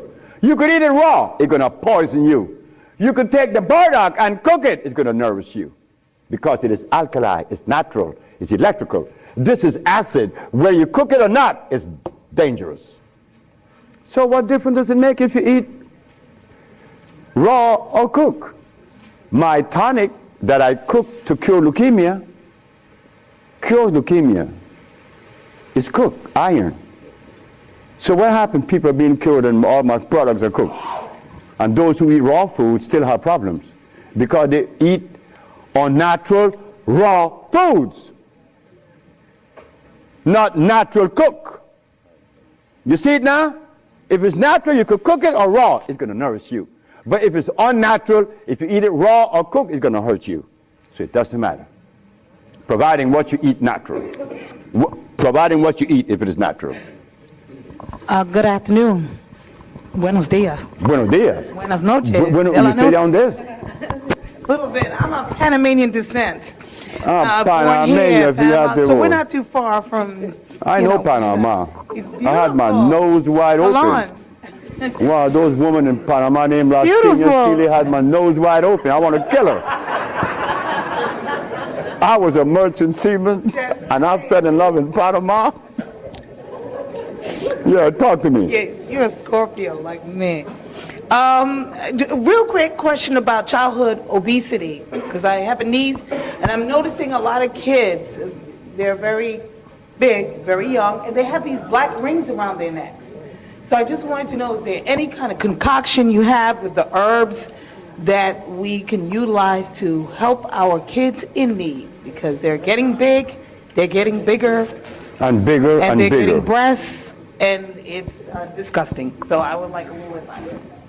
Well, I have 18 children, and about 12 of them had their mother's breast, and I'm one. I had my mother's breast until I was 4.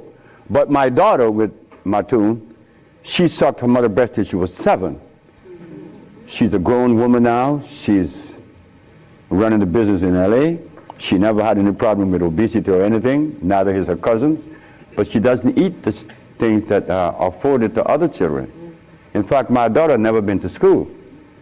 And the first day she went to school, it was a disaster because the teacher made a big mistake. The teacher gave her an exam, a little test. Zave never been to school. She was 16 when she went to school. The son is in the audience. He went to school for the first time at 16 also. I didn't like my children to go to school because I didn't go. Why should they go? So Zave went, and the teacher gave her this test where it says protein, deficit, or equity. My sister put deficit. No, my daughter put deficit. The teacher says, Zave, you never make mistakes. How come you make this one? My daughter said, oh, what mistake? You put protein as a deficit. Well, she said, would you agree that the human body is electrical? The teacher said, yes. Then would you agree that the body accepts and assimilates through the process of chemical affinity? He said, yes. Meaning that if the body is electrical, the food has to be electrical. Is protein electrical? The teacher said, I don't know. My child didn't go back to school. No more. Because she knew then that the teacher needed help. So obesity is from the food that we eat. And we have, this is why there are people in Florida, and I am part of it, and in California, we bought a piece of land in Honduras, 100 acres with artesian springs and a river running through it, pristine. You could drink the water from the river. We intend to build a community of people like yourselves who realizes that the community at large doesn't help our children, because our child Zave and Sisa Well, they never had meat. Since I never ate meat, nor eggs, nor anything that is bad, not as I've eaten none of the others. But I had to step in and put down some very strict rules. But sometime, once they got to me, one of my most precious daughter,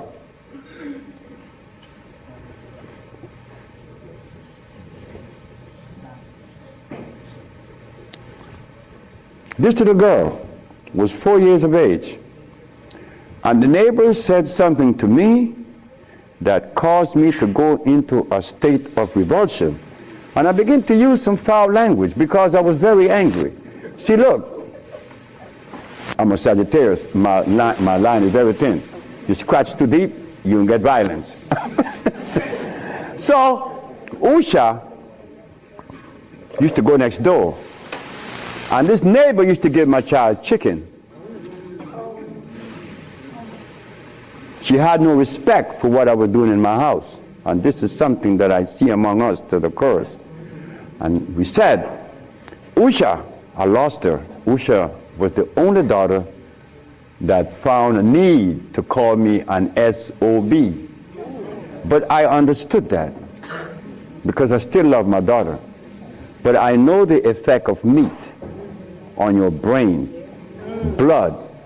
So obesity begins at home. But the mother's not to be blamed.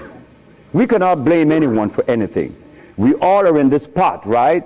Taken away from Africa to America. Now we don't know what's going on. We don't know anything. And we make mistakes without knowing it. So we have to stop. Yes, it begins at home. There's a book written by a brother named Ron Seaborn, the Children Health Food Book. Anyone here ever heard about the book? The Children Health Food Book. So one day, I was lecturing in LA, and I had the book in front of me, and the little girl saw it, and they said, Dr. Sebi, could you give us this book? I asked the parents, could you want me to give the book to you? Yes, here's the book. They took it home. They read the book. The book made so much sense that when the daddy came home and the mother from work that Monday, the refrigerator was clean. Those 3 little girls took everything out the freezer because it shows in progression what occurs around 60. You know, when you eat the stuff and wait. Oh yeah, talk to me now. They have to have a machine on their eyes. So the little girl saw that. The result of the blood and the starch when you get to 50 and 60 and 70. Oh my God, at 73, you're in trouble. So they took everything out of the refrigerator. The mother and the father called me and said, you see what you did? You caused my daughters to die. But 3 months later, they came back and thanked me. Sisters and brothers, we need help. Quick. Stop eating the garbage.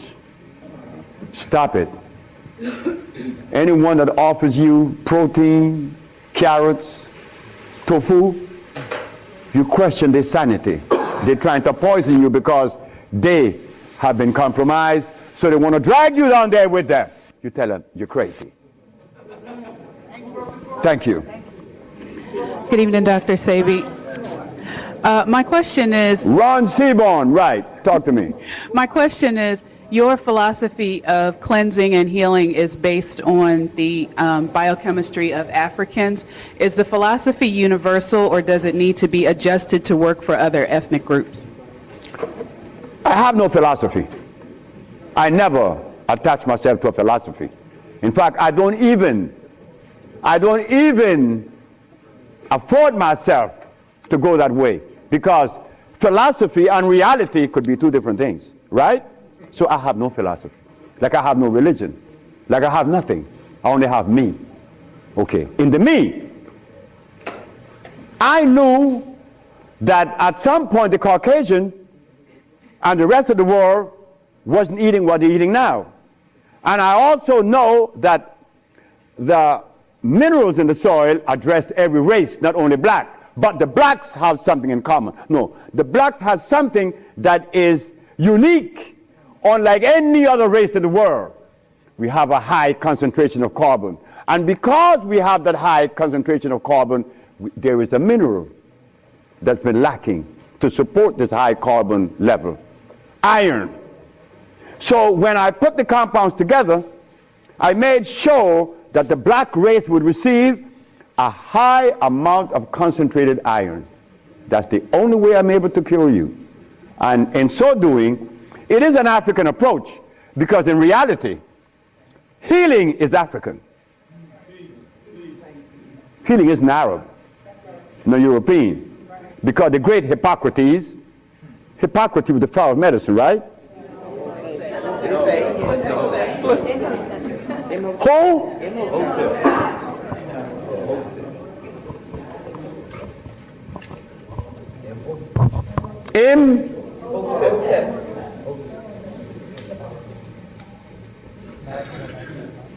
Imhotep.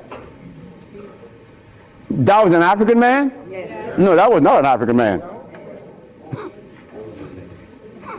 Him nor Cleopatra. Him nor Queen Tai. Him nor any one of those Egyptian folk that you guys follow. Imhotep made the biggest mistake in his life. You go tell that to the Kemetic school that Dr. Sebi said that they misinformed. Why? Hippocrates the Greek went to Africa because he was a philosopher. But he noticed something, that the African people were never getting sick. He went to Africa and he learned what the African were doing. The African medicine is nutrition. He went back to Greece and thus established the school of medicine using herbs. Imhotep I didn't use herbs. This boy here, you know what he did? He opened the human body. If the human body needed to be opened, it would have a zip on it. So Imhotep I, because he was a mixed breed, his molecular structure was incomplete because he was half Greek and Persian. The boy didn't think straight. He didn't come out the jungles of Africa. You see, we have to make that distinction. Cleopatra was never an African. She was an Egyptian, yeah, but she married a white boy, letting you know, I don't like niggas. She went all the way to Italy and found to Greece and married Mark Antony, right? Because she was half Greek. But here we go, Cleopatra was the queen of the Nile. Yeah, okay. Good day, Dr. Sebi. Just over a year ago, I began to have symptoms, hair loss, skin, dark marks on my skin, a lot of arthritic symptoms, and in September I was diagnosed with lupus. The doctor I was seeing just kept telling me, take Advil for the pain.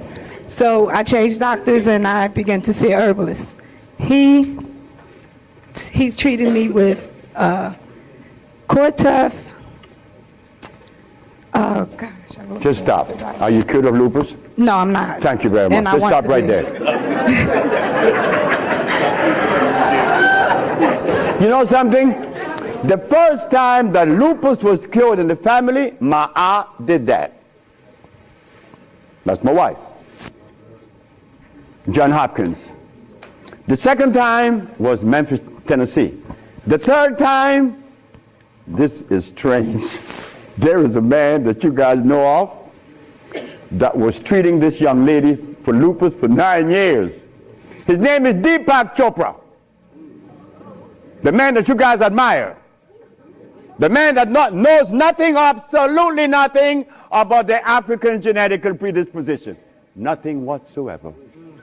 Deepak Chopra, nor the other man known as Sanjay Gupta. They knows nothing about your gene. But when they make these recommendations, it is general. No. Gorillas don't eat polar bear food, nor use the same medicine. So lupus, the last one, was Mr. Michael Jackson. Michael Jackson's secretary named Grace Rwanda. She's in pain. Oh God, she's in pain for 9 years. Dr. Sebi, you have lupus. Don't worry about it. Lupus only means that you've been deficient of some of the most important minerals, which is calcium, iron, and phosphorus, which affects the nervous system and the muscles. not to mention the joints. I gave her the compound. 2 days later, she had no pain. And I was with Michael Jackson for 6 months. No more pain. No more lupus. I have her on tape. So, sister, you will be cured of lupus. And that's guaranteed. And you live in Philadelphia. You could tell the public, the nigga's lying, because I still got lupus. So you could tell them that, but yes, guaranteed. You want to see the sister? There she is. Next question. Peace, Dr. Sebi. What are the necessary herbs for correcting deteriorating vision? Deteriorating vision. My wife just killed a blind man that was blind for about 10 years. What are the herbs? There's no such thing as an herb for the eyes. What's the therapy? What are the foods? It's the therapy, that's right. We have to cleanse the colon, the pancreas especially, because the pancreas holds the secret to eyes. The eye does not repair itself, it's the pancreas. Okay. Many people are mistaken. They never associate the pancreas with eyes, but that's okay. I cure blind people, and cataract, and glaucoma, detached retinas and all that. So what cleanses the pancreas and the colon? What foods should I look towards? No, what we are going to give you is a therapeutical treatment and a dietary consideration, which she will give you that. Oh, thank you. Thank you very much. But yes, there is hope for you. Yes, my brother. Thank you for the lecture in the men's room. Thank you for coming. Thank all of you for coming. What I like to, can you give the vast benefits of the use of Maya? I'm one that takes Maya. The Maya? Yes. The Maya is a product that I put together many years ago because I noticed something. Oh, I'm glad he asked the question. Sickle cell anemia. Sickle cell anemia is a disease acquired because the person is iron deficient. But why not? When they remove us from Africa, name one food that they gave us on this side of the world that has iron. Name one. Which one? Molasses? That comes from cane. That's acid. Come on, name another one. Who? Oat what? This sister said oatmeal have iron, and oatmeal is from oats, which is artificial, which is starch. Another one. Who?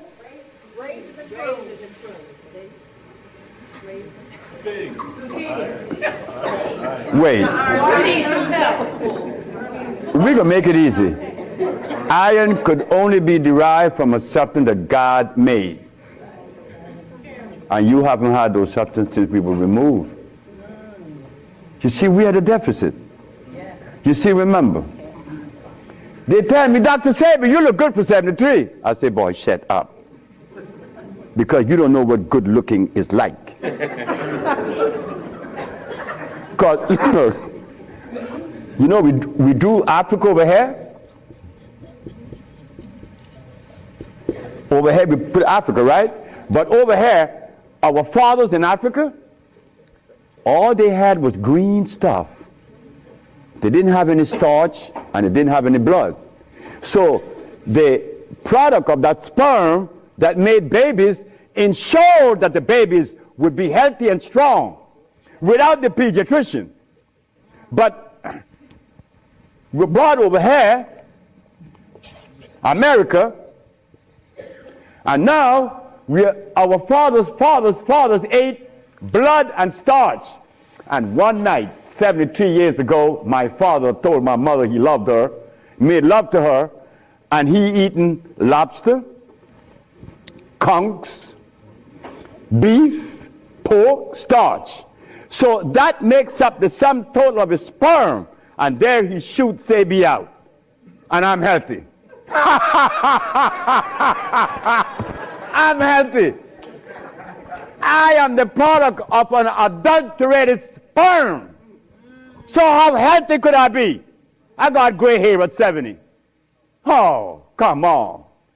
We got to step it up. We got to recognize that we are operating at a deficit. So we have no room to criticize each other. All we have room for is to share understanding and love. Hey, we need it. Brother, Yes, my question is, what kind of help do you offer people who can't afford to go to Honduras and can't afford like expensive herbs? And another question is, There's no expensive herbs. We have herb all from $25 yes, sir. to $40 to $49, guaranteed to make you healthy overnight. If you can't go to Honduras, that's fine. We understand. Yes. My second question is, do you recommend a particular like diet and fasting regimen? Fasting is good. Very good. Fasting is good. How often?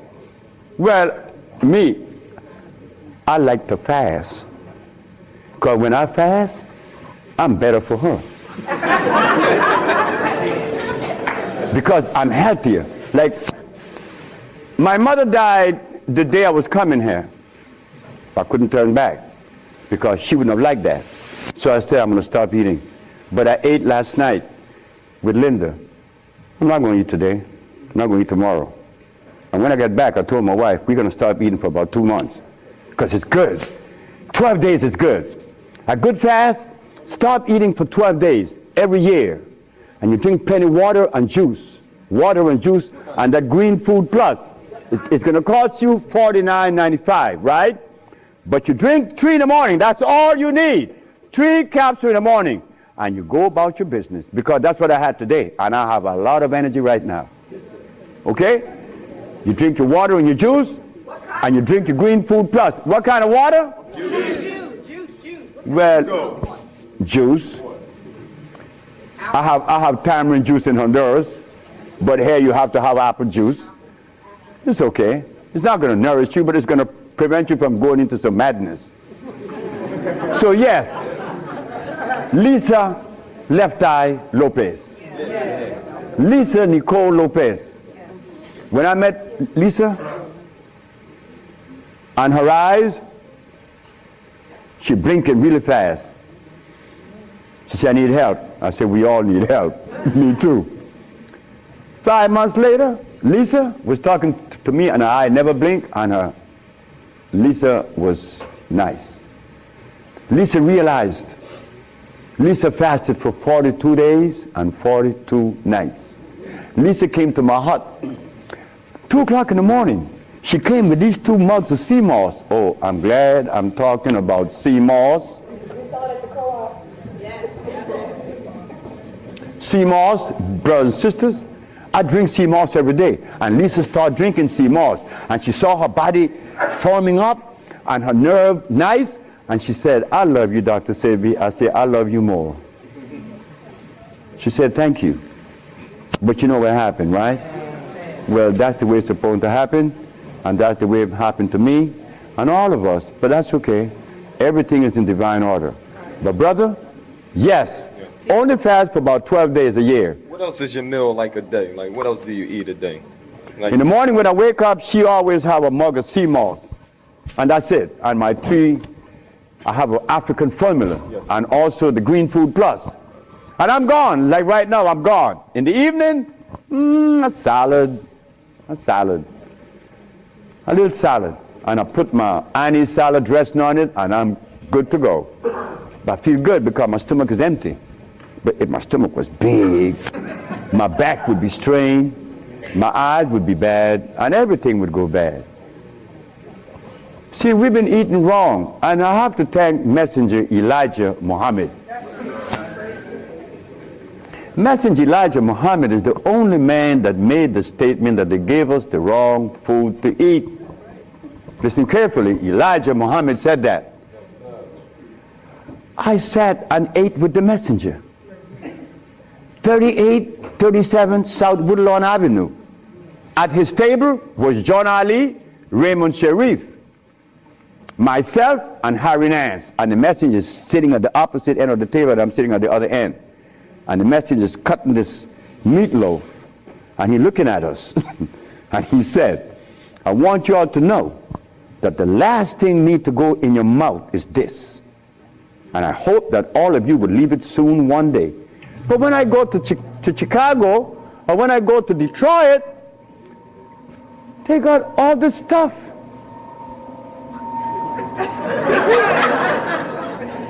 They're eating turkey wings. They're eating stewed chicken. They're eating beef. And the bros brother asked me, are you all right? This is Jack Boyd. Jack Boyd wearing glasses, and he's 5 years younger than me, but he's eating that stuff.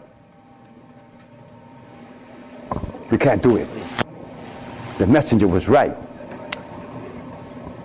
I listen. I listen to everybody. Next question. Dr. Sebi, we only have 5 minutes left. 5 minutes, just hurry up. So, Good afternoon, Dr. Sebi. Good afternoon, sir. I just visited the doctor a week or two ago, and they seen some spots on my lung about a month ago. And what they wanted to do, schedule me for an operation to go through my throat, extract, I guess, a biopsy from the spots, and see if it was cancer. Malignant. Yes, sir. And if it was, then they want me to come back in 2 weeks, collapse one of my lungs, and take a biopsy from the lung. Now, I wasn't going for that anyway, but I guess you guys sent. What do you suggest I do? Go to Honduras. Honduras? That's right. If you can't go to Honduras, see the sister anyway. Because we have something to clean those lungs. Lungs, this Argentine man had lung cancer. And Professor George Simmons from New York had lung cancer. And he was cured. And the Argentine man too, and so would you. The reason why I said Honduras, because there's a thermal sauna. When you go in there, you're going to inhale. But what you will be inhaling is the vapor from volcanic activity. That vapor has what? Sulfur. And why sulfur is so important? Sulfur are the cells that the lungs are made of. Replenishing it. Yes, sir. Next question. I have no question to say to you, but I just want to thank you for coming to America. Thank you for coming this way. My name is Brother Raheem. I have been dealing with you for a few years now. The package that I receive from you every month works very well for me. I just want to thank you very much. Thank you, brother. Thank you. Thank you so very much. You see, it's good to be useful to a brother. That is all we have to do, be useful to each other, yes. Yeah, I want to say thank you too. I have a friend who's in the hospital now. She's been in there 2 weeks. I'm going to try to talk fast. For the last 2 months, she hasn't been able to eat. She had been constantly feeling nauseous and throwing up. She has an umbilical hernia and an abdominal hernia. And she's suffering, she's starting to like lose her memory and not remember things. Her eyes are looking like she has vertigo because they're moving to the side. Yeah, like and that. drowsy. And then her legs have become weakened, and she's not able to really walk. They drew fluids off of her spine to see what's going on. Is there anything that I can take her? She's in the hospital. Can you give me anything that I can take her? Go there, and I know you could buy the Green Food Plus. Okay. And she will see relief within an hour. Okay. That's guaranteed. Because my wife gave away a package at a meeting like this. She raffled off, and a woman won the Green Food Plus. It brought her pressure down, her sugar, her energy went up. Her husband came the Monday or the Tuesday. He said, I came to buy the treatment. And my wife said, okay. So my wife started putting all the bottles on the table. She said, no, I want the treatment. That's the treatment over there. He pointed the bottle in the showcase. He said, that's the bottle. So you think that'll help her nausea and correct? Take it to her and you see. Okay. And what would be the bad thing about smoking marijuana? The bad thing? Yeah. God didn't hear you say that. Are you saying the smoke is good for the lungs? Well, I'm a poor candidate to address that because I began to smoke marijuana at age 14. I'm 74 now, 73. So I've been smoking for 59 years. My brother didn't smoke. He died 20 years ago, and he died at 50. Thank you. Thank you. This girl is mischievous. Yes. Hi, Dr. Sebi. Could you give me a recommendation for chest pains that I have and osteosporosis? I already have 5 stents in my coronary arteries for the chest pain, and I still have the chest pain. My wife just cured someone of congestive heart failure, obstructed arteries, ventricles, aorta. Please see her. Please see her. Thank you. That's important. A little girl, her daughter, I didn't know the woman because they're doing the healing, not me. This little girl started pulling me. And I looked down, I said, hi, little girl. She said, here. And she gave me a rock, a green rock. On it, it read, may God always bless you. I said, why you give me this rock? She said, because my mother no longer have congestive heart failure. I said, where's your mama? She's behind you. And I look around. I said, ma'am, I don't know you. She said, yeah, but your wife killed me. Thank you. Thank you very much. Thank you so much. Yes, brother. Hi, Dr. Sebi. I have a son who plays college football, and if he were to stop eating protein, there's that chance that he might lose weight. So what's your recommendation for athletes to perform better and to also maintain strength and size? My friend Mostel in Honduras used to be an athlete. I couldn't be an athlete because I had asthma. I never played sports. He did. And now he walks like this.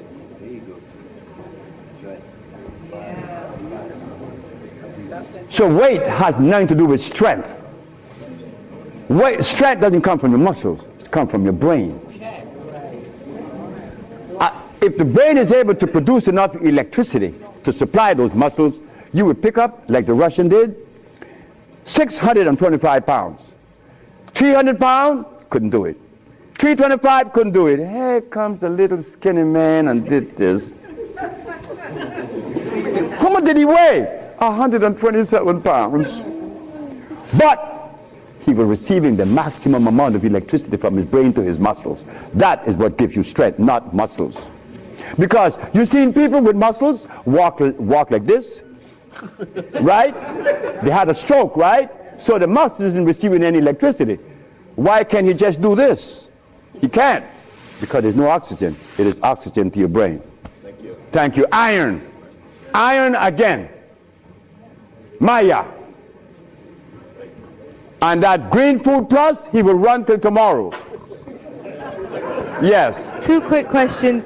My family is from Jamaica. My mother, she's what you would call Indian, and my stepfather's Chinese. But culturally, I would say that they're black.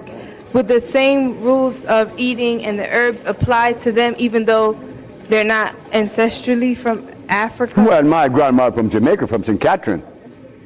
And my grandfather from Haiti.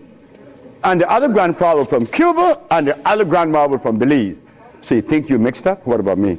And it's working. And also, really quick, with this, are you able to fast when breastfeeding? And if so, would it change at all? No, well, while you're breastfeeding, you should eat. Eat sea moss. Drink sea moss. Don't fast now. But breastfeed as long as you can. Don't stop. Because Chinese have the babies sucking their breast till 9 years. My daughter was only 8 years. And she didn't have to go to school. That breast milk is powerful. Next question. Greetings, brother. How are you? I have a question about miscegenation and the dangers or the dangerous effects of miscegenation between races, such as a black woman bearing the seed of another race, maybe Arab or white, and how that affects the chromosome. We're coming out to molecular structure, genetical expression. 100 in magnitude would attract 90 or 100 will attract 100. That's affinity. That's chemical affinity. So a black man, when he ejaculates his sperm into the uterus of a woman, is it the same in resonance? Yes, it is. Because they both come from the same gene structure. But when a black man have a baby with a Chinese or a white person, could there be a slight difference in the molecular structure of this baby? It's no longer white nor black. It's in between. Well, God didn't put black folks in Europe, nor Europeans in Africa. He drew lines, right? Distinct lines of demarcation. You will not cross those barriers. But today, I love you. Dr. Sebi, I love you. I said, look, lady, you're white. I can't have no babies with you. Not that I disrespect the white race. No. You're not supposed to disrespect the white race or Chinese race or Eskimos. But you have to understand that if the geneticists Like when they find a drop of blood, just analyze this blood. Oh, it's black. Well, hold it. How do you know it's black? Because they could see the difference, right? Well, what is the difference that they see that you and I were not told? Next question. Yeah, Dr. Sebi, I'll try to make this quick. I have 1,000 questions for you. I don't know which one to ask first, but since most of us know that black is the genesis of all humanity before and after the flood, since Noah sired, Shem, Ham, and Japheth, whose father, white man, we came from the leprosy of a black man. Baby, so, I don't know anything of those things. Okay, well, you say, wait a minute now, you talk against academic, I collected degrees, but I got my basic learning outside of those institutions, the real learning. On the other hand, biblically, we're supposed to study to show ourselves approved, but study what? We have to think. I'm a Hebrew Israelite. I happen to believe we're Judah. We're dispersed around the world because we're the most stiff-necked, rebellious new people in the world. We were given guidelines, and we were given a diet in Leviticus, and it includes chewing the cud and splitting the hoof. So a little meat ain't gonna kill you, or the Creator's wrong. Look, I feel that anything in excess, we know what is uric acid? Yeah, is in meat, fish, but the thing is, the pollutants in our food fare today bears no resemblance to the purity that was in it in ancient times. I had a lot of questions for you, but that's very good. That's a very good question. Now, as we left Africa, while we were home in Africa, would you say that all of the components that God wanted us to have was given to us in Africa? Well, when we were in Africa, were we Muslims? Were we Hebrew Israelites? Were we Christians? Well, how am I going to address, because in the jungles, we didn't even have a book. You know why? You know why we didn't have a book in the jungles? We didn't need it. We didn't need it. Wait. But while we were in the jungles, we didn't need tofu. Now the Hebrew Israelites tell you to eat what? Tofu. Ma'am, please. I was invited to Dimona. I was invited to Dimona. Correct me if I'm wrong. Does the Hebrew Israelite eat tofu? Thank you. Sir, talk to me. I would like to know about spirulina. That's any good for you? Spirulina! And what herb that I can take that can nourish the whole body? There isn't any herb on the planet that nourishes the whole body. You have to take a group of herbs, but spirulina ain't one of them. This young man went to Honduras, and he was getting chlorophyll every day. But the chlorophyll he was getting was from this plant, Anamu. That's a natural plant. So when you drink the chlorophyll from Anamu, you're drinking an electric chlorophyll.